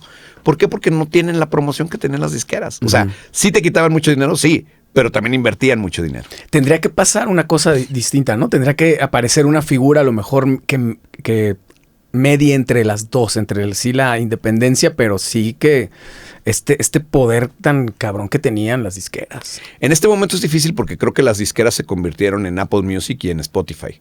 Entonces, el gran problema que hay con eso es que ellos tienen el negocio sin invertir. Claro, son juez y parte totalmente. Y ese es el gran problema que hay. Y tampoco es que les interese que haya bandas mundiales. O sea, ellos dicen... ¿El modelo de negocio cambió probablemente? Sobre todo para las disqueras, que son ellos, que son las plataformas. O sea, Spotify dice, yo estoy contento con que a Siddhartha lo oigan, no sé, 1 millón de personas al mes. Listo. Oye, pero estaría chingoncísimo que lo oyeran 10 millones. Estaría chingoncísimo, pero con el millón que lo oyen yo gano lana. Todo bien. Sí. Y a los grandotes lo siguen oyendo los miles de millones. Entonces... ¿para qué le voy a meter lana? ¿Para qué voy a tratar de hacerle promo? Estos datos, por ejemplo, que ves que el CEO de Spotify tiene más dinero que cualquier músico en la historia, estás hablando que tiene más lana que Paul McCartney, que Peter Gabriel. Tiene más lana que o sea, ¿qué pedo, güey? Sí, porque además eso también cambió. Las disqueras al final de cuentas no eran de una sola persona. O sea, llegaba el momento que eran unas sociedades grandísimas donde tú no te dabas cuenta del CEO, ¿no? Exacto. Y acá volteas y dices, ¿cómo es posible que un güey de Spotify, que sí inventó el algoritmo, lo que me digas, pero ¿cómo va a tener más dinero que Paul McCartney, güey? Sí, ¿no? güey. O sea, que es la parte histórica del rock and roll. Sí, ¿no? durísimo. Está terrible. Sí. Es un golpe así duro. Yo hasta creía que era fake. No, pero es real, totalmente. Oye, ¿y te hablan? ¿En qué momento? ¿Ya te pasaste después al FM? ¿O lo que quiero llegar a Jalisco Radio? Ah, bueno, de ahí nos va muy bien en Radiante. Bueno, en esa época de 10 AM también hiciste programa de tele. También, eso también amarramos. Chufas. Los Imbañables. Chufas Móvil. Sí, hacíamos un programa que se llamaba Los Imbañables en el cable, que además no había, pues eso también, no había Netflix. Claro. Entonces era en el cable y todo el mundo se robaba el cable. Ni YouTube, ni nada. Exacto, todo el mundo se robaba el cable. ¿Canal Entonces, 8? Sí, esa es otra cosa. Nunca había pensado que el cable fuera tan visto en Guadalajara. Entonces hacíamos un programa por cable donde hacíamos el mismo contenido que teníamos en la radio, ¿no? Y eso pues reforzó. Fue la primera vez donde nosotros realmente tuvimos como un rostro y dejamos de ser los personajes de la radio. ¿Nunca habías hecho tele? No. Y nos empezó a ir muy ¿No te dio una especie de pudor? Sí, yo había hecho cositas muy chiquitas en Generación X y en otros programas, pero grabados y cosas así. Ajá. Y acá sí era como este rollo de aventarte 3 horas y sí es totalmente diferente. O sea, el rollo de la imagen a mí prácticamente no me gusta porque además en la tele tú le estás hablando a una cámara y en la radio realmente sí está ese poder de hablarle a las personas, ¿no? Ajá, sí. Entonces acá te estás hablando en una cámara y no tienes mucho feed de regreso. Pero de ahí, bueno, nos va muy bien también. Los Imbañables fue un proyecto que duró 3 años, diario, en Canal 8. Tenían banda en vivo. Teníamos banda en vivo. Que era un retote, ¿no? Para sonar bien. Hay muchos clips. Bueno, por pero ahí, banda en vivo nos llevaron a Televisa después. Haz de cuenta que de ahí me hablan para el Canal 4. Es cierto, ahí es donde fuimos nosotros, ya me acordé. Y nos vamos al Despelote en el Canal 4. Era el Despelote. Sí, te digo, yo siempre como la Volpe, o sea, empezaba en el indie y luego me llevaban a las grandes ligas. Okay. Y nos fue bien en el Despelote. Tocó Belanova, tocó Porter, tocaron ustedes. Sí, sí. O sea, tocaron muchas bandas y era un pedo hacer que sonara bien en televisión una banda, ¿no? Sí, pero ¿no te quisieron exigir el playback? No, yo siempre lo planteé como independiente. Dije, no, aquí, o sea, o es como yo digo, o mejor no le entramos. O mejor Nel, ¿no? sí, claro. Y siempre ha sido así, felizmente. De ahí, bueno, regreso, luego Radiorama compra Máxima, ¿no? Y en el 89.1 estaba Máxima en ese tiempo. Y ahí me toca correr a algunas personas, hacer otro tipo de radio. Y entonces vuelve a salir la oportunidad de hacer Máxima rockera. Y ahí empezamos el Rock por la Vida. Uh-huh. Entonces con el Rock por la Vida, yo me acuerdo el primer Rock por la Vida que hicimos en el Auditorio Telmex en el 2007, pues fue el primer festival de rock en el Auditorio Telmex, que se llamaba Auditorio Universitario, no se llamaba Auditorio Telmex todavía, y dimos un putazazo con Café Tacuba, Los Decadentes, o sea, nos fue muy bien. ¿Desde el principio se llamó Rock por la Vida? Desde el principio. ¿Cuál fue la motivación? ¿Hay alguna motivación ahí atrás personal de este rollo de la prevención del suicidio y tal? Fíjate que cuando yo estaba chavo, en esta ida a la Ciudad de México, después del ITESO, un primo mío se suicidó. Y a mí fue la primera vez que realmente la muerte me tocó como de cerquita. Uh-huh.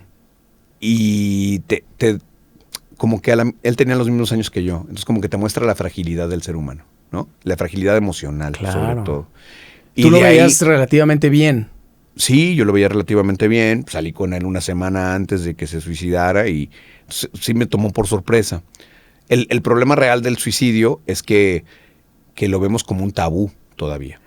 Mira, justo me estás leyendo la mente. Tan es así, lo vemos como un tabú, que algorítmicamente YouTube me va a censurar esto, güey. O sea, así sí, te lo digo. Pues no lo pongas. No, lo tengo que como si fuera... O sea, yo puedo decir pucha, ¿sabes? No hay pedo. Puedo decir mierda, no hay pedo. Pero... Qué loco, güey. Me pasó con un video que tengo con Jorge Chávez. Uh-huh. Estaba hablando de un tema así, del suicidio, tal. Y es un tema sensible. La chinga me llegó una advertencia. He visto cosas de que la gente habla de lo que pinche sea en YouTube. Claro. Pero el suicidio es como no, güey, aguas. Cabrón. Pero además, si lo abordas desde un punto de vista, no estamos, al contrario, no estamos como ensalzando eso, al contrario, estamos hablando de prevención. De prevención. Pero es tan tabú que incluso para estas, o sea, dicen, antes lo que sea, entre que son peras son manzanas, censúralo. Es mucho tabú, no se habla de eso. Es una pandemia global. Claro. Ese es el pedo. O sea, el tema de la salud mental hasta ahora se está empezando a valorar. Claro. Pero yo siempre les digo, por ejemplo, si tú te rompes un brazo, pues inmediatamente te vas al hospital, cabrón, ¿no? Y te ponen yeso y la chingada y te curan. Pero si tú no duermes 6 meses bien, no vas al hospital. Claro. O sea, andas todo puteado y la chingada. Y entonces empiezan a decir, no, pues este pinche huevón se duerme a las 12 del día porque no duerme en las noches, pero es un huevón. Y no, a lo mejor tienes una depresión y una ansiedad que no te la acabas, güey, ¿no? Si vas con un amigo y le dices, güey, estoy bien triste, me dejó mi novia, la chica, te invito a una peda. Exacto. O sea, no te dice, güey, hay que ir a terapia. No, güey, te dicen, hay pedo, hay un chingo de viejas, güey. Vamos a ponernos bien pedos. Ese es lo que la banda contesta. Exacto. Porque no tenemos una educación alrededor, porque es un tabú. Las personas que se suicidan, la mayoría de las veces, la familia hace cosas para que no haya autopsia y para que no se diga el motivo del suicidio. La muerte. Ajá. Sí, entonces no sé si te ha tocado llegar a velorios que dicen, no, pues se murió. Y tú, oye, pero tenía 25 años, o sea, ¿de qué se murió? No, pues se murió. Y no te dicen de qué. Que no te dicen. Entonces todo eso genera un tabú alrededor de la salud mental. De que tú no puedes decir que te sientes mal porque la gente piensa que estás loco, güey.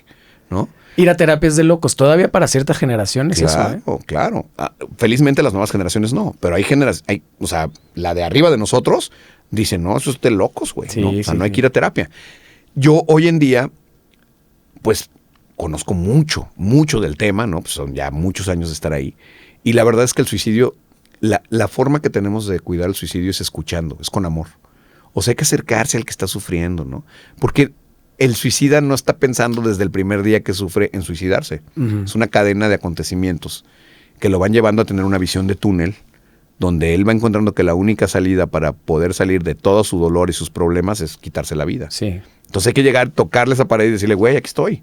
Platícame, ¿no? Platícame. Y de veras interesarte en platicar, en acompañar, ¿no? Se ha perdido eso. Nosotros fuimos una generación donde si la mamá trabajaba, te educaba la abuela. O donde si los dos trabajaban, pues te educaban los dos abuelos o los tíos y la chinga. Sí. Y había como ese compañerismo y los primos. Y ahora los hijos son hijos únicos, ¿no? Que los dos papás trabajan y que cuando tienen que descansar le dan un iPad, ¿no? Y dicen, ay, entretente, güey. Y en el iPad tú puedes ver cómo se hace una bomba nuclear. Sí. Entonces, totalmente. Hay un tema de el tejido social, sí, por un lado. Sí, por otro lado, las crisis donde ya no puedes salir a jugar al jardín, donde cuando uno estaba chavito podía jugar en la calle con vecinos que te encontrabas ahí, que conocías ahí, que jugabas con esa flota, ya no pasa. Entonces sí hay un tema de soledad y de aislamiento. Sí, incluso la misma distribución de la vivienda, ¿no? El barrio donde crecimos, probablemente a ti te tocó también. Claro. Yo viví en Santa Tere, por ejemplo, y era salirte en las noches a ver en las tardes, hasta la noche. Hasta la noche. A ver, ya te metes a las 9:30, una cosa así. Ahorita yo ni de pedo dejo salir a mi hijo tarde o en la tarde solo, ¿no? Claro. Yo lo acompaño, güey. O sea, porque también, no sé, somos una generación más temerosa y también la violencia está desbordada también. Ha cambiado el país. El mundo. Sí. Y yo les decía eso también el otro día. O sea, yo me acuerdo que mi mamá me gritaba, ya métanse. Sí. Y tú llegas todo sudado ahí de que estás jugando y te metías a bañarte, a dormirte y al día siguiente a la escuela. Ajá. Entonces tenías tus cuates de la escuela y tus cuates de la casa. Claro. Ahora pasa que nada más tienes tus cuates de la escuela. Y si encima el entorno escolar es agresivo y hay bullying y hay un montón de cosas en los chats y todo este rollo, pues entonces también eres despreciado en la escuela. Entonces hay que tener como un montón de cosas de atenuantes que tienes en la secundaria y en la prepa, que es donde está durísimo el tema del suicidio. Y también de esta tolerancia al sufrimiento. Porque cuando yo estaba chavo, me decían, vas a estar castigado y no vas a salir 3 días. Y berreabas y llorabas y te agüitabas y le decían, sí. Ahorita un chavo castígale el celular. O sea, hay una dependencia, como si fuera una droga, de tener un celular, ¿no? Sí. Y tú a un chavo le quitas un celular 2 días y se va a deprimir mortal.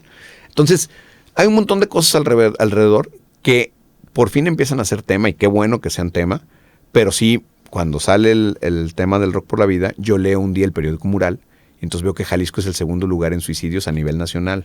No en porcentaje, en número de casos. Güey, está brutal eso. Material, se suicidaban más chavos aquí que en la Ciudad de México, con 30 millones de habitantes allá y 6 millones de habitantes en Jalisco. No, está cabrón. Está cabrón.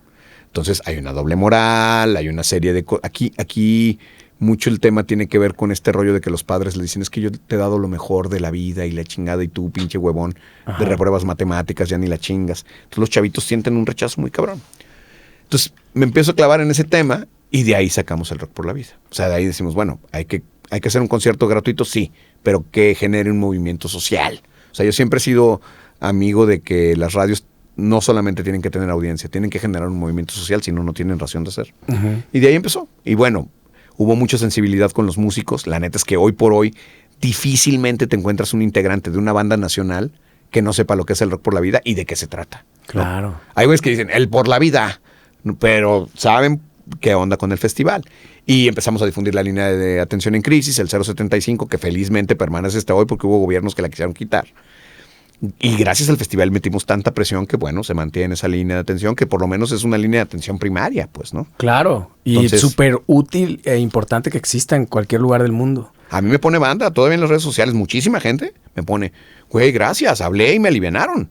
Qué cabrón. Puta, qué chido. Qué cabrón, chido, ¿no? O sea, qué chido que estabas súper depre, hablaste y te dijeron qué hacer. ¿Cuántas ediciones de este festival? 15. 15 ya. ¿En pandemia paraste? En pandemia pandamos un año y hicimos el documental. Ok. Que el documental ganó el Festival de Cine de Monterrey, tuvo una mención en el festival acá en Guadalajara, tuvimos una función en Guadalajara. La verdad es que ese documental le fue muy bien, ganó los premios TAL de la televisión de América Latina en Argentina. O sea, ha sido un documental que la verdad estoy contento, ha tenido una buena recepción, está en YouTube, ¿no? La gente lo puede ver ya ahí. Y realmente hablamos de la música y su relación con la salud mental. De eso trata el documental, no del festival. Qué cabrón. Fíjate, qué importante. Estabas a toda madre en Máxima haciendo este rollo y de repente te llaman para la política. Fuiste candidato una vez, cabrón. Yo fui candidato, sí, fui candidato en el 2000, creo que es 2006, me parece que era. ¿Para presidente municipal? Para presidente municipal de Zapopan, claro.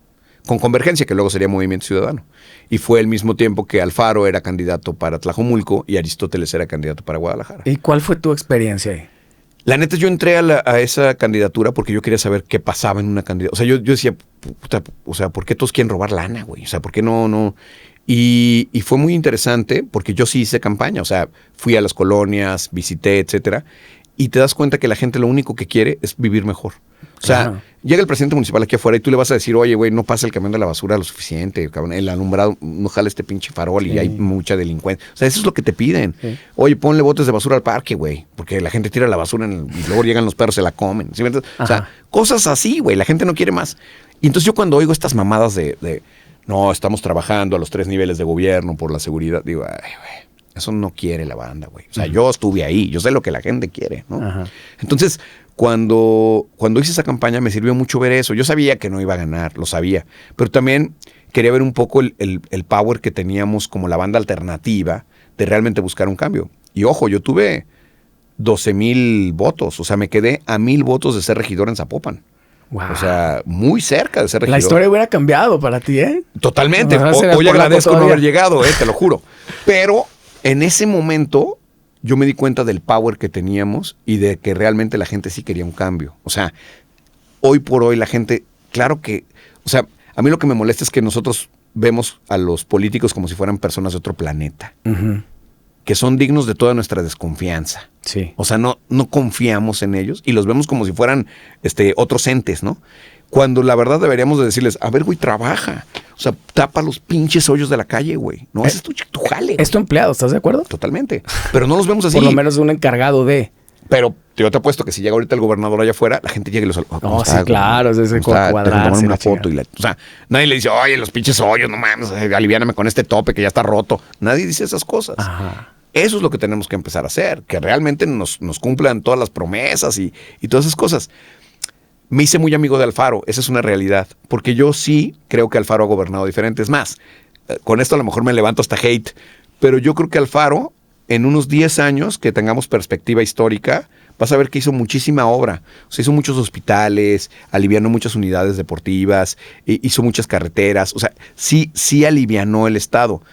¿Qué pasa? Pues queda de ver en seguridad. Sí. Obvio, ¿no? La seguridad es un tema prácticamente siempre, ¿no? Que siempre, o sea, no se lo deseo, pero pues es un problemón para Pablo Lemus y es un problemón para el presidente y para la presidenta. O sea, López Obrador, que era un presidente súper esperado, no pudo con la seguridad. Se puso más violento el país con él. Sí, cabrón. O sea, cabrón. Entonces, hay cosas que no se van a poder resolver. Sí sería importante que los gobernantes dijeran, no sé cómo hacerle. Porque a veces parece que son sabelotodos, ¿no? Sí, y que de repente, yo tengo la estrategia. No, es que estamos moviendo los 3 niveles de gobierno y vamos a ver, güey, mejor di que alguien te ayude. O sea, háblales a los de las universidades, pregúntale a los otros gobernantes, no sé. Porque probablemente no sepan hacer equipo, justo de lo que hablábamos, ¿no? Yo le voy a hacer. Y que la gente crea que además una persona es ridículo, utópico, que una persona va a llegar a cambiar todo. Yo tengo una teoría con eso, que creo que es como de Televisa. A nosotros nos gustan los caudillos. Sí. O sea, México es un país de caudillos, güey. Nos encanta que un güey sea el que va a resolver y que, o sea, a mí, con todo respeto, pero a mí ese rollo de cabecita de algodón, o sea, yo decía, güey, pues, no va a poder, güey. O sea, porque también nosotros tenemos que ayudar. O sea, un personaje no va a poder cambiar el país, güey. Pero desde Fox, ¿te acuerdas? Desde Fox, claro. Fox, un gran caudillo, así de que todo el mundo ya, güey. Con botas y ya, este cabrón va a sacar al PRI. Entonces, pues sí sacó al PRI, pero tampoco pasó la gran cosa, ¿no? Y luego volvió a entrar. Entonces, yo lo veo y digo, mientras no dejemos de creer en caudillos y pensar que un gobernador o que un presidente va a cambiar, pues tendríamos que tener como un rollo más participativo, ¿no? Y sí creo, te digo, me hice muy amigo de él y de ahí él me decía, fíjate, desde que era alcalde me decía, vente a los eventos, güey. Ayúdame a hacer los eventos para la ciudad. Y yo no quería, pues no me latía, yo ya había participado, no me late. La verdad es que la política no me late. Entonces yo estaba como al lado. Y después de, cuando él es gobernador, no sé si supiste, pero antes de que él fuera gobernador, el director anterior del canal de C7 le ponía tweets y tuvieron pleitos históricos cuando él era alcalde en Twitter. Entonces, cuando gana, me dice, vente a dirigir el canal y el sistema jalisciense. Y yo le decía, no, güey, mejor tú dime a quién y yo coacheo, yo aporto, hago un consejo, lo que sea. No, vente, le digo, sí, yo trabajo bien a gusto, trabajo mediodía, nadie me dice nada, güey, o sea, estoy feliz, ¿no? No, vente. Total, 3 veces, como dijo Paquita la del barrio, 3 veces le dije que no. Y en la cuarta, me dijo, no me voy a meter en nada, haz lo que tú consideres prudente. Y eso se lo agradezco, ¿eh? Jamás tuve una línea en Jalisco Radio ni en Jalisco TV. Le cambiamos el nombre, o sea, porque ya no es el canal 7, ya ni siquiera es el 17.1. Entonces le cambiamos a Jalisco Radio, Jalisco TV, invité a Sara Valenzuela a dirigir la radio. Hicimos, yo creo que otro tipo de contenido, no sé lo que tú opines. No, pero totalmente. Por eso quería abordarlo también, porque ahí fue que se notó que hubo una... O sea, el tipo de comunicación. También se nota que te hiciste de un equipo más joven. Porque a las redes sociales, los TikToks y estas cosas, que obviamente no es nativo de nosotros. Y el empezar como a comunicar de esa forma. Y el lenguaje, además, cambió tanto la ciudad que ya todo el mundo hablaba, pues como mucho más libre, ¿no? Digo, hasta Humaro. Aunque que así es como una leyenda. Sí, y una deuda histórica que tenía con la cosa alternativa y con la resistencia, y que estuviera ahora en el gobierno, Jovito en el gobierno, claro, que dices, neta, güey, o sea, todo, justo como la antítesis, pero se me hace como chingón, como luchar y resistir desde adentro. Está perro, ¿eh? Sí, como insiders, ¿no? O sea, la verdad es que le dimos la vuelta porque pues yo no acepté justamente que... O sea, mi acercamiento con Alfaro fue, nomás no hagamos el canal del gobernador. Sí. No hagamos una cámara atrás de ti, no hagamos la opinión de la tele que sea la opinión del gobierno. A mí me parece que la televisión cultural debe de existir, me parece que debe de ser autónoma, me parece que debe de ser laica, me parece también que debe de ser pues una respuesta a lo que se vive de verdad en la ciudad o de lo que se vive en el estado. Sí, teniendo la libertad de no tener los intereses económicos de los patrocinadores. De por sí, a mí me parece difícil que alguien vea una televisión gubernamental esperando que le tires al gobernador. No va a pasar, ¿no? Claro. Entonces, así se estilaba antes y no sé, la verdad no sé qué vayan a hacer ahora, espero que no le den por ahí, pero que no sea la opinión oficial, ¿no? Yo no quería eso. Entonces dije, si a mí me dejan hacer una televisión pública bonita, una televisión pública dirigida justamente a los televidentes y a los escuchas del Estado, con todo gusto le entro. Fue tanta la insistencia que dijeron, ya, güey, ya vente, ya sé eso, pues, ¿no?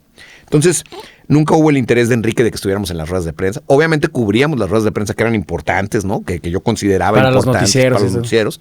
Pero yo te puedo decir que nosotros quitamos el 80% de los noticieros. Wow. O sea, nos fuimos a hacer de veras una radio y una televisión pública cultural, que realmente fuera enfocada a la cultura. Había muchas dudas. Cuando llegué tenía una grilla ahí durísima de 2, 3 asociaciones que decían, no, Tavares va a poner cuca todo el día, va a ser una estación de rock, pinche rockero. O sea, era como muy criticado. Entonces por eso dije, traigamos a Sara. Y Sara, si un día la invitas, te podrá decir que jamás tuvo línea de mi parte. O sea, yo le dije, vamos a hacer una radio ecléctica, güey. O sea, sí, obviamente querían que yo estuviera al aire por el jalón de rating, ¿no? O sea, el gobernador le interesaba que yo estuviera al aire, pero no me dijo, haz un noticiero. O sea, me dijo, pues haz tu programa, güey, ¿no? Entonces yo hice mi programa, pues como ha sido mi programa siempre. Y a las 10 de la mañana. A las 10 de la mañana. Y tuvimos la fortuna de también traer a gente sí nueva para la radio pública, por ejemplo, como Jovito Panteras, lo que tú decías, Gumaro, ¿no? Huicho de No Tiene la Vaca. Exacto, el Huicho. Juan de Aves, ¿no? Que también nos lo trajimos y que programaba música muy interesante. El Bola Domene, que es baterista histórico también de Guadalajara, ¿no?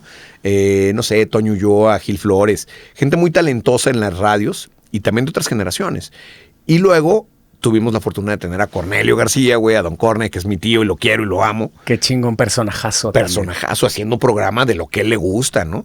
Y también teníamos a Yolanda Zamora, que es una leyenda de la radio cultural, ¿no? Pública, pues también haciendo su chamba. Y a mí me dio mucho gusto porque cuando yo llegué al canal, Yolanda Zamora nos dijo a Sara Valenzuela y a mí un día me dijo, yo ya me puedo retirar, güey. Yo sé que ustedes van a llevar a buen puerto la radio pública y la radio cultural. Ah, qué bonito, qué chingón. Está bien chido, ¿no? Sí, o sea, la neta, eso para mí fue un logro, que me haya tenido la confianza de esa señora, que es una institución en el sistema público jalisciense, de decirme, güey, ¿vas? Está chido. Y en la tele hicimos lo mismo. En la tele dijimos, a ver, vamos a hacer una serie de turismo para Explora, donde vamos a ir a los pueblos y nos vamos a llevar a un güey de Molotov, y luego otro día nos vamos a llevar a un güey de Kinky, y le vamos a mostrar Jalisco para ver su cara de asombro, ver qué le gusta y qué no le gusta, no de un jalisciense, sino de alguien que nunca lo ha vivido. Hicimos un montón de cosas, acústicos, hicimos una producción del Tibu, que él quería hacer como cosas didácticas, ¿no? Está chingoncísimo eso. Y lo dejó de hacer, ¿verdad? Lo dejó de hacer porque pues ya salimos nosotros del canal, pero ganamos premios en España, ganamos premios en Argentina con esas cápsulas de Pacini que hizo el Tibu. Interesantísimo. Pinche Tibu es un talentazo, cabrón. Muy padres, de historia musical aterrizada a los niños, ¿no? Hicimos muchos programas de identidad de género sexual, ¿no? También de drag queens, hicimos muchas cosas con Alejandro Serratos. No sé, me parece que sí trajimos un poco la nueva idea de la cultura tapatía, ¿no? Porque Guadalajara, la verdad es que es una ciudad pujante en cultura, o sea, en moda. Me parece que nosotros, ojalá el canal no regrese a esta cosa de otra vez el Festival del Mariachi, digo, con todo respeto, pues, pero yo creo que Guadalajara es muy diversa. Es mucho más que eso. Es mucho más que eso, ¿no? Sí es eso. Eso incluido, claro. Pero dan para mucho más. Entonces, bueno, pues tratamos de hacer eso. Estoy muy contento de que el nombre permeó también, porque era difícil. Y digo, quizás nos faltó tiempo para fijar más el nombre en la costumbre de la gente, de que le dejen de decir C7 y le hagan Jalisco TV. Claro. Creo que probablemente yo le dije así. Al principio no me acuerdo. Seguramente, pasa, ¿no? Ajá. Pero es como Vancomer, ¿no? No le puedes decir BBVA de una. 30 años de hacer C7, pues es como Vancomer, justo, claro, ¿no? Sí. O Kleenex, ¿no? Que siempre dices Kleenex, aunque sea otro pañuelo. Entonces, al final nosotros creo que hicimos la chamba por la que nos llevaron. Ganamos muchos premios, estuvimos nominados a un montón de cosas. Sí fue como el resurgimiento de la televisión y la radio pública, sobre todo para una generación que se sentía muy abandonada en eso. O sea, a mí había gente que me decía, pues yo ya Radio Universidad, güey, pero no escuchaba ningún otro servicio público. Era la alternativa, exacto. Los premios Minerva, ¿nacieron también ahí? Sí. O sea, ¿y van a seguir siendo? ¿Quién sabe? No tengo ni idea. Ojalá. ¿Motivados por qué, mi Alex? A mí se me ocurrió la idea. La verdad es que yo de repente dije, hay que hacer unos premios de Guadalajara. Yo respeto mucho a Alvarito Macías, que es mi compadre y que él hace sus premios Canica y que tiene muchos años haciéndolos y que además creo que son súper necesarios. Pero de repente dije, le tenemos que dar la formalidad desde el Estado. O sea, el Estado tiene que reconocer a los músicos de Guadalajara. Yo pues estoy en el gremio musical, no porque sea músico, sino porque tengo muchos años con ellos. Claro. Entonces yo los conozco y sé que no los ha pelado nunca. Y sé que, por ejemplo, a los del teatro, a los bailarines, a los pintores, pues a eso sí hay como todo un rollo de seguimiento por parte de la Secretaría de Cultura. Y yo dije, ¿qué pasa con la música alternativa? No tiene ningún espacio. Entonces llegué con Lourdes González, que era la Secretaria de Cultura, y le propuse y le dije, aquí está tu legado, Lourdes. Vamos a hacer unos premios para Guadalajara, los premios Minerva. Le prendió, que se lo agradezco y también la quiero y la amo a la Lourdes. Y hicimos muy buen equipo, Lourdes González y yo. La verdad, hicimos un equipo bien dinámico en cultura.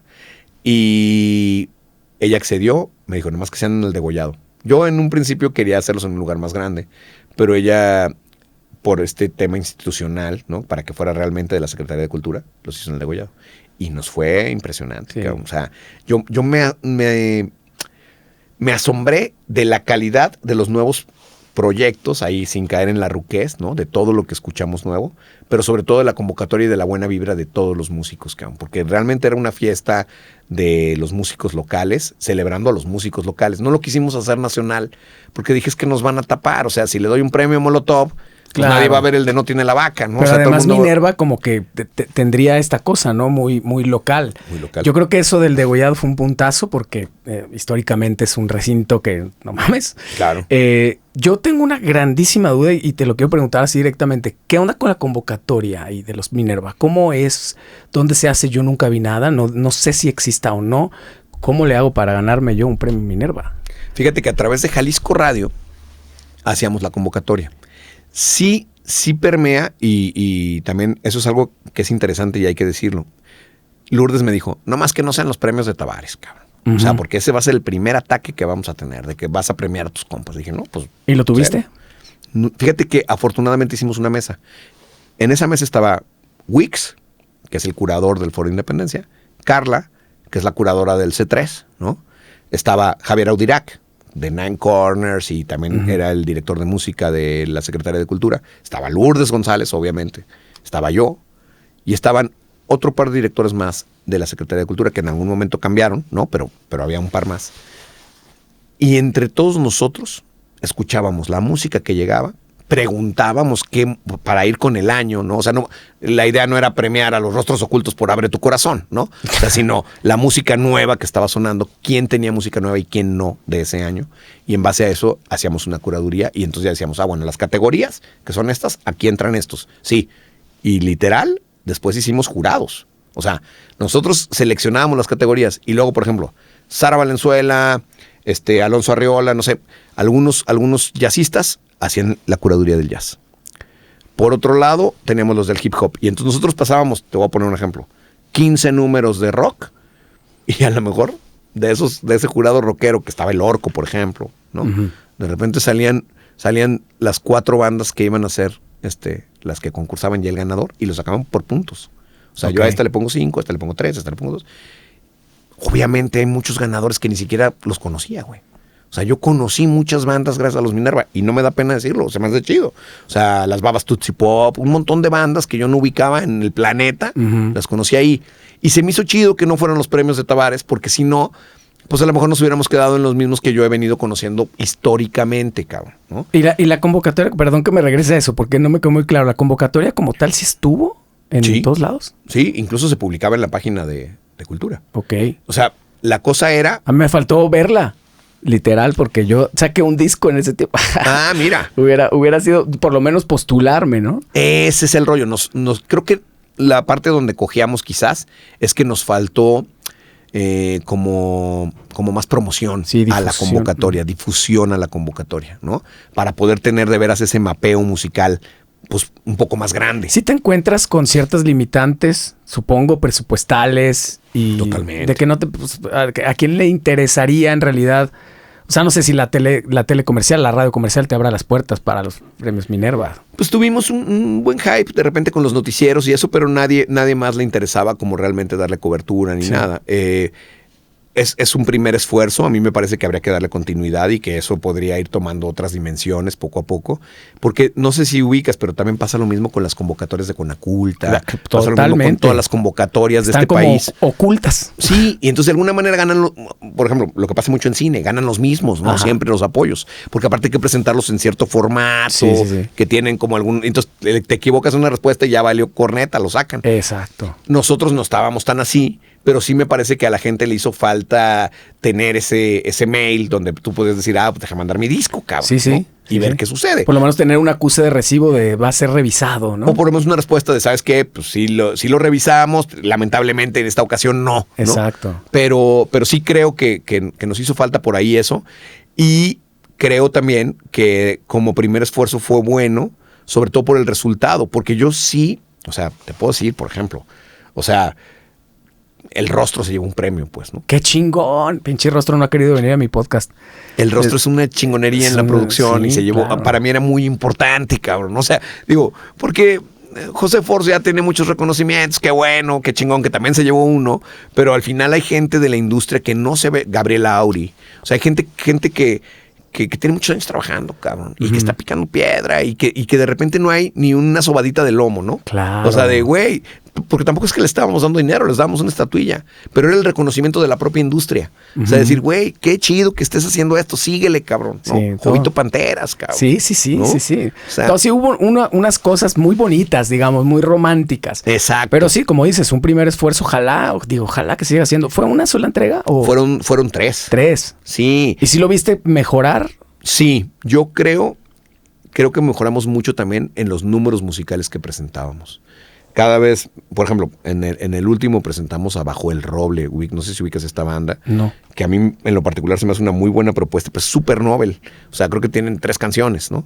Wow. Y ya tocaron en el Degollado. Qué ¿no? perro. Cara. Tocaron Las Babas Tootsie Pop y Cerro Siddhartha, que venía de hacer el Foro Sol, ¿no? Claro. Con mariachi, con la filarmónica. O sea, creo que ese performance que logramos hacer en el Degollado le da mucha dignidad a nuestros artistas. Una cosa, por ejemplo, que yo escuché y que ahorita quiero platicar de los haters, pero yo escuché y también creo que me hace sentido, lo quisiera rebotar contigo. Se supone que inicialmente eran o son unos premios para la música alternativa. Pero, por ejemplo, Siddhartha... No es independiente. Bueno, no sé qué tan alternativo independiente. Era como independiente. Es que no era alternativo, era más bien independiente. Exacto. Ajá. Siddhartha no lo es. Por lo menos ahora. Ahora no, pero sí nació como música independiente. Claro. Y nosotros le dábamos el reconocimiento un poco porque hay que decirlo también así. O sea, Siddhartha es el único jalisciense que ha llenado el Foro Sol. Sí, cabrón. Solo, o sea, claro. ¿No? Solo. Ajá. No estoy diciendo que con una banda. Pero es digno de... Y se va a oír feo, pero ¿quién se lo ha reconocido, cabrón? Pues sí. Y la neta es que es un...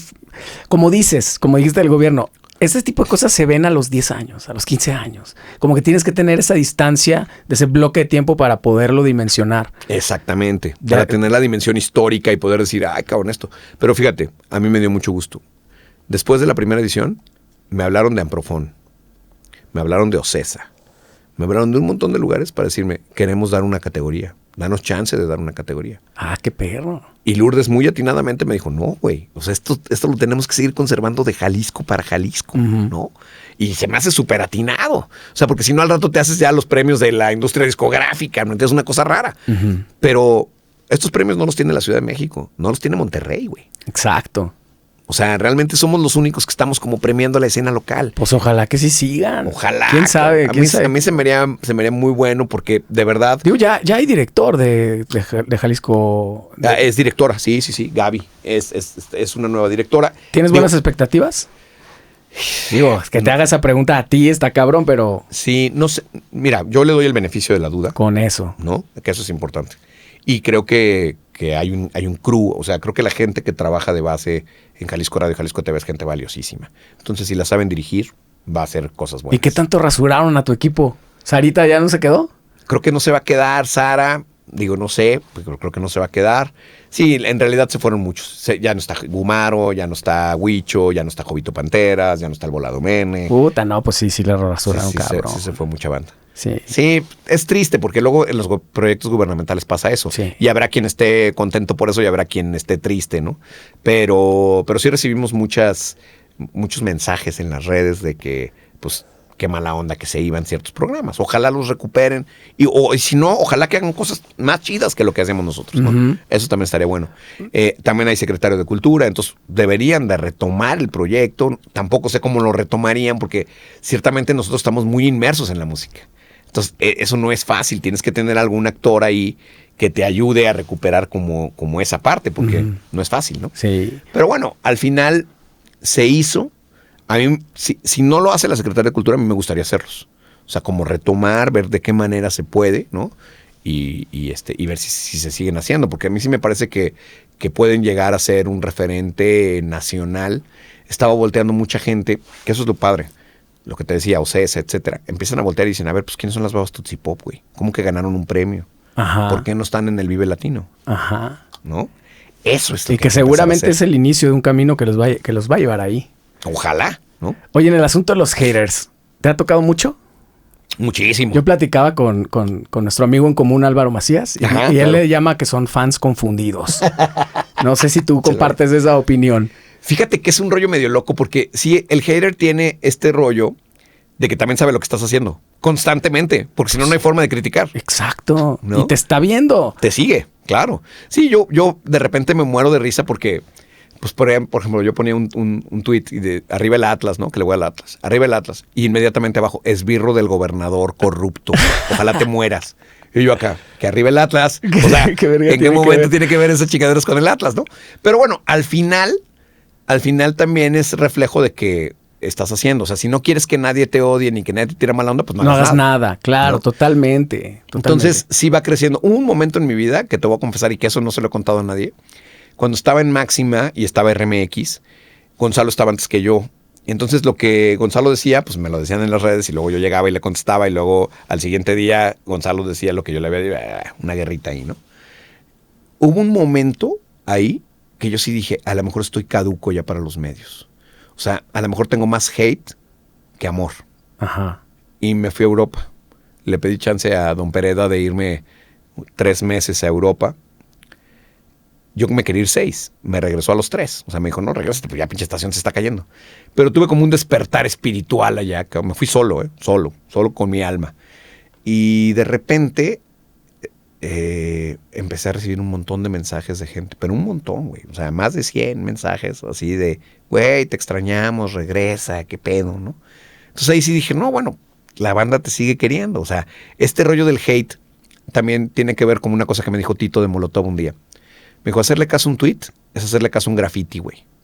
Pues no, o sea, pues no sé de quién lo puso, si es hombre, mujer, claro. si es barbón como tú, ¿no? O sea, no tienes ni idea, güey, ¿no? A lo mejor es un güey que se pone nombre de mujer y en realidad es un gordo que sí le encanta tu programa y nomás te está jodiendo por joder. Ajá. Y te pone que eres joto, ¿no? Entonces, o sea, esas cosas al final uno las tiene que sobrepasar y decir, bueno, pues si no les gusta lo que hago, pues no me escuchen, güey. Claro. Si no les gustan los conciertos que hago, no vayan. Ajá. Si no les gustan las producciones que hago, pues no vayan, güey. No las sigan, no pasa nada. Tal Habrá cual. Gente a la que sí le guste y todo bien, cabrón, ¿no? Tal cual, pues, pero a veces le hacemos mucho caso, cabrón. O sea, tienes 100 comentarios, buen pedo, y uno que te dice, estás bien culero, te ves bien... Te ardes, güey, ¿no? Claro. Digo, no sé si te llegó en algún momento que te ardieras tú. Sí, hubo un momento en que contestaba, ¿no? En los tweets y cosas así, pero luego dije, o sea, que cuando me dijo Tito eso de los tweets, dije, pues sí es cierto, güey. O sea, a ver, Molotov, ¿no? Pues ¿qué tendrá más fans o hates? ¿Quién sabe? ¿Quién sabe, güey? Pues es una banda bien popular y tienen 30 años rolando. Entonces yo de repente dije, güey, la neta, ni sé a quién estoy contestando, cabrón. Y ellos sí saben quién soy yo. Entonces yo llevo una desventaja ahí, ¿no? ¿Para qué dedicarle tiempo? ¿Para qué le dedico tiempo de mi día productivo? Que aparte tengo un chingo de cosas que hacer. Sí. Como para de veras estar seguro más cosas que hacer que el cabrón que te está poniendo eso. Que te dijo, chinga tu madre, güey, estás bien culero. Qué bueno, güey. Ya te ves bien ruco, güey. Tienes un chingo de canas. Pues dime algo que no sepa. Dime algo que no sepa. Me veo todos los días en el espejo, güey. ¿No? Entonces, todo eso, ya la verdad es que yo sí paso, ¿no? O sea, paso en el rollo de a veces me gustan más no los haters, sino los que sí te dicen un tema constructivo. Claro. ¿No? O sea, el que te dice, ¿sabes qué onda? Tu programa está muy repetitivo, güey. Diario pones a Karim León, güey, ¿no? Pues ahí ya sí te puede caer un 20 que digas, pues sí es cierto, güey. A lo mejor no me di cuenta, simplemente. A lo mejor la estoy cagando y estoy poniendo este pinche grupo diario, ¿no? Déjame darle una vuelta al asunto, ¿no? Oye, me pareció muy agresivo que te refirieras a las mujeres de esa manera. Sí es cierto, cabrón. A lo mejor de veras me pasé de rosca. Pero no, el típico güey de, chinga tu madre, estás bien pendejo, güey. Le voy más a los que le van a Chivas. Pues cabrón, qué bueno, güey. ¿No? Grítalo en el estadio. O sea, esas cosas a mí sí ya me dan mucha hueva. La neta es que no las tomo en cuenta y hay muchas cosas que hacer, de verdad. O sea, yo me he dado cuenta ahora, porque estoy más ruco que tú y que mucha gente, que la vida es bien corta, güey. Sí. Y hay un chingo de cosas por hacer. Y yo disfruto un chingo la vida, güey. Entonces, la neta, digo, no mames. O sea, yo quiero tiempo para irme con mi hijo al cine, güey. Quiero tiempo para escribir un guión que estoy haciendo de un documental. Quiero tiempo para aprender hacer los premios cosas. Minerva. ¿No te pasa eso? Sí, ¿Que quieres aprender cosas y no encuentras el tiempo? No, irme a correr, sacar a mi perro. O sea, lo que hablamos ahorita, como cosas de la vida diaria que de repente quieres hacer, güey, ¿no? Irme con mi novia al cine, güey. No mames. O sea... y no tengo tiempo para eso, menos voy a tener tiempo para estarme peleando con un güey en Twitter todo el pinche rato en el teléfono. Qué hueva, ¿no? Exacto. Y hay gente muy chingona para eso. Todos los de Supergol, por ejemplo, son chingones, son masters para el... Son bravos, son bravos. Sí, cabrón, con el albur y todo, cómo lo traen ahí. Si llegaste hasta este punto, seguramente has encontrado este video entretenido, por lo menos interesante. Así que te invito encarecidamente a que piques el botón de suscribirte. Es increíble la cantidad de gente que ve este podcast y no está suscrito. Me apoyas tremendamente suscribiéndote. Es gratis y siempre lo va a hacer. Quiero hacer una pequeña aclaración. A partir de este momento, la cámara que estaba con mi amigo Alex Tavares falló y solamente está mi toma, así que solamente me van a ver a mí estos próximos 10 minutos, pero el audio está intacto y tenemos un cierre muy interesante. Así que muchas gracias y si encuentras artefacto interesante, por favor, suscríbete. ¿Te regresas a Máxima? Fíjate que tengo muchas propuestas, gracias a Dios, güey. O sea, tengo ahí 3 propuestas de radio interesantes. Yo, pues tú sabes, mi casa, Radiorama ha sido mi casa por años. Ahí está mi carnal, está Jerónimo, que es mi compadre, el licenciado Pereda, que también es mi compadre. O sea, es gente que yo quiero mucho, con la que he vivido más de 20 años en la radio. Entonces sí, La Cabra tiende pa'l monte, me gusta mucho, pero hay propuestas de otro grupo de radio también para irme, que no me desagrada. Entonces yo estaré decidiendo en este momento. La neta es que yo siempre he dado parones en mis shows. No sé si ubicas, pero yo de repente paro 3 meses, 4 meses. Sí, claro. Como para resetearme, ¿no? Y luego le pongo otro nombre y salgo con otra cosa. Ahora estoy haciendo un poco eso, quiero hacer otra cosa. Traigo ganas de darle una vuelta total a lo que venía haciendo, realmente. Y creo que ya sé por dónde. Ya me cayó ahí como un rayo de luz. Y estoy en eso. En hacer radio, estoy en producir conciertos, estoy haciendo conciertos ahorita. Aparte del Rock por la Vida. Sí, estoy trayendo ahora los que por cierto, que le cambiaron a Música por la Vida. Música por la Vida, que me parece un poco acertado. Ahí respaldo a mi carnal, porque sí creo que el rock a lo mejor es como acotar demasiado. Sí. O sea, en estos momentos creo que la música ya puede incluir al rock y hacer otro tipo de cosas, y no necesariamente que el rollo del rock te defina un festival, ¿no? Perdón, te interrumpí con que me decías que vas a hacer un concierto de... Sí, estoy haciendo los Petit Felas, que van a venir ahora en marzo. Voy a hacer los 30 años de Molotov. Ah, qué chingón, sí, cabrón. chingón. ¿Dónde? Todavía no sabemos, estamos definiendo el lugar. Pero ese lo voy a hacer y traigo unas ganas enormes, cabrón, porque son mis carnales y es muy divertido hacer shows con esos güeyes. Y, pues bueno, haciendo shows, tengo un acercamiento importante con el gobierno de Guadalajara, ¿no? Que hay un rollo muy chido, que a mí me parece muy chido, de revivir la Concha Acústica. O sea, de no hacer 2 shows al año, sino hacer un rollo periódico en la Concha, ¿no? Que realmente es un lugar que además nos vibra a todos, todo el mundo sabe cómo llegar, etcétera. Y algunos proyectos más. Quiero hacer un documental con Eli Guerra, que me parece que Eli Guerra es un personaje clave en el rollo de la historia de la música en México. Y traigo un chingo de ganas, ya se lo platiqué, se prendió a la Eli, entonces vamos a hacer un documental con Eli Guerra. Quiero, pues te digo, estoy como metido en muchas cosas y ahorita estoy aprovechando, traigo un proyecto muy grande ahí con nuestro amigo el Álvaro, que ojalá y cuaje, la próxima semana nos van a decir si se hace o no, pero es un proyecto muy ambicioso también. Entonces sí, te digo, ando bien ocupado, tengo un montón de cosas que hacer. ¿Pero si pausas poquito? Pausé, hace un mes, me dediqué realmente a no hacer nada. ¿Sabes que es bien chido? Cuando dejas el gobierno, hay como cuando eres servidor público 6 años y lo dejas, es como una libertad increíble, güey. O sea, el rollo de decir, güey, me voy a ir a jugar fútbol ahorita en la mañana, cosas así que no se pueden, cabrón, porque realmente a ti te pagan todos los jaliscienses, güey. Entonces, si alguien sube una foto tuya echándote una jeta en un parque, pues, güey, le estás robando al Estado, ¿no? Entonces, pues, es un rollo de que ahorita yo puedo salir aquí a este parque que tienes enfrente, está toda madre, y dormirme ahí abajo de un árbol y nadie me puede decir nada, güey. Exacto. Entonces, he disfrutado de eso, lo estoy disfrutando todavía un poco, por eso no quiero entrar tan rápido a la radio. Claro. Pero también soy de los que no puedo estar sin hacer nada. O sea, ya no con ansiedad, ya no con eso, he aprendido a disfrutarlo, pero sí, tengo muchos proyectos, cabrón, y la neta es que no me va a alcanzar la vida, o sea, yo sé. No, eso me lo dijo mi terapeuta, me dijo, pues, ¿qué crees, güey? Te tengo noticias. No te va a alcanzar. No te alcanza. Puta, entonces tienes que como que discernir entre que sí, que no, que sí es posible, que no es posible, porque por matemática ya no te va a dar la edad. Ese es el tema. O sea, al final uno ¿Cuántos tiene que años decir, más crees que puedas tener? Pues, o sea, si bien nos va. Yo quiero pensar, mira, el promedio de vida en este país es 75 años. Ajá. ¿no? Entonces yo creo que a mí me quedan unos 10 al mismo ritmo que he venido trabajando. Pero bueno, yo te hablo que empecé a dirigir radio a los 23. No, güey, pues es que ya llevas un kilometraje cabrón, pero 10 años se pasan en putiza. No te quiero meter luego en ansiedad. De aquí me voy a hacer algo ya, cabrón. Sí, claro. Pero aparte también lo que tú dices, yo lo he aprendido a hacer desde hace un tiempo. Yo fui a un curso muy interesante donde te enseñaban a seleccionar tareas. Entonces te decían, a ver, ¿qué haces en tu día, güey? ¿No? Y luego lo calificas. ¿Qué es lo que más disfrutas? ¿Qué es lo que más dinero te deja? ¿Qué es lo que quieres hacer? ¿No? Y ya en base a esas calificaciones uno se da cuenta que a veces está haciendo cosas que ni te importan tanto y ahí estás todo el pinche día. Que no sabes ni por qué, ¿no? Hay un momento de reflexión, ¿no? Y cada vez menos en este mundo de tanto reacción. Es como muy de reacción, de muchísimo estímulo. Este mundo, esta vida se ha hecho como swipe, ¿no? Que la gente si pudiera hacerte así, lo haría, güey, ¿no? Como el scroll. Ya me hartaste, sí, claro. Ya scrollear. Y aparte, ¿sabes qué está bien, cabrón? Que nosotros respondemos a eso. Entonces, de repente hay la onda de me tengo que ver joven siempre, me tengo que ver delgado, me tengo que ver no sé qué. Claro. Tengo que ser innovador. Tengo que hablar de esta forma. Tengo que hablar de esta manera. Tengo que irme ahora hacia tal lado porque allá va toda la banda, ¿no?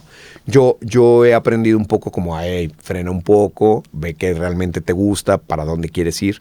Y entonces me parece que sí hay que ser selectivo. Porque lo que tú decías del tiempo, pues es una realidad. Pero también el tiempo bien aprovechado, o sea, 10 años son nada en la vida, pero en la cárcel... No, o sea, entonces ahí es donde yo digo, bueno, al final hay tiempo, nomás es cuestión de seleccionar bien. Y yo creo, bueno, esa es una filosofía mía, que hay que tirar para arriba. O sea, entre más para arriba le tires, más arriba le vas a dar. A lo mejor no lo que le apuntaste, pero si te quedas a la mitad, pues sí, ya fue un gran logro, ¿no? Entonces creo que ahí es donde yo me baso también un poco para seleccionar. Hay que hacer cosas grandotas, pues, para que por lo menos te salgan medianamente grandes, ¿no? Hay que aspirar cosas chingonas, ¿no? Decía Chicharito. Decía Chicharito. Sí, digo, en el fútbol es complicado, pero en la vida yo creo que sí hay que hacer proyectos que te llenen y que sean grandes para que, pues, te digo, por lo menos si no cuajan 3, el que cuaje va a ser un putazo, ¿no? Totalmente. Y por ahí va el pedo. Mi Alex, te agradezco muchísimo tu tiempo. Pues, un ratote, ¿no? Qué chida plática, güey. Gracias. Qué chingón, ¿no? De verdad te lo agradezco mucho y pues ahí vamos a estar pendientes de lo que venga. Venga. Ahí le seguimos los pasos a los Minerva y a todo lo demás donde andes, a ver, porque seguramente va a ser un putazo lo que hagas. Ojalá, cabrón, ojalá. Digo, también ahí de repente te das tus sorpresas, ¿no? Y la edad te come, pero a mí hasta el momento todavía no me pasa, entonces pues seguiremos echando madrazos. Buenísimo. Venga, muchísimas gracias, mi Alex. Gracias. Bye.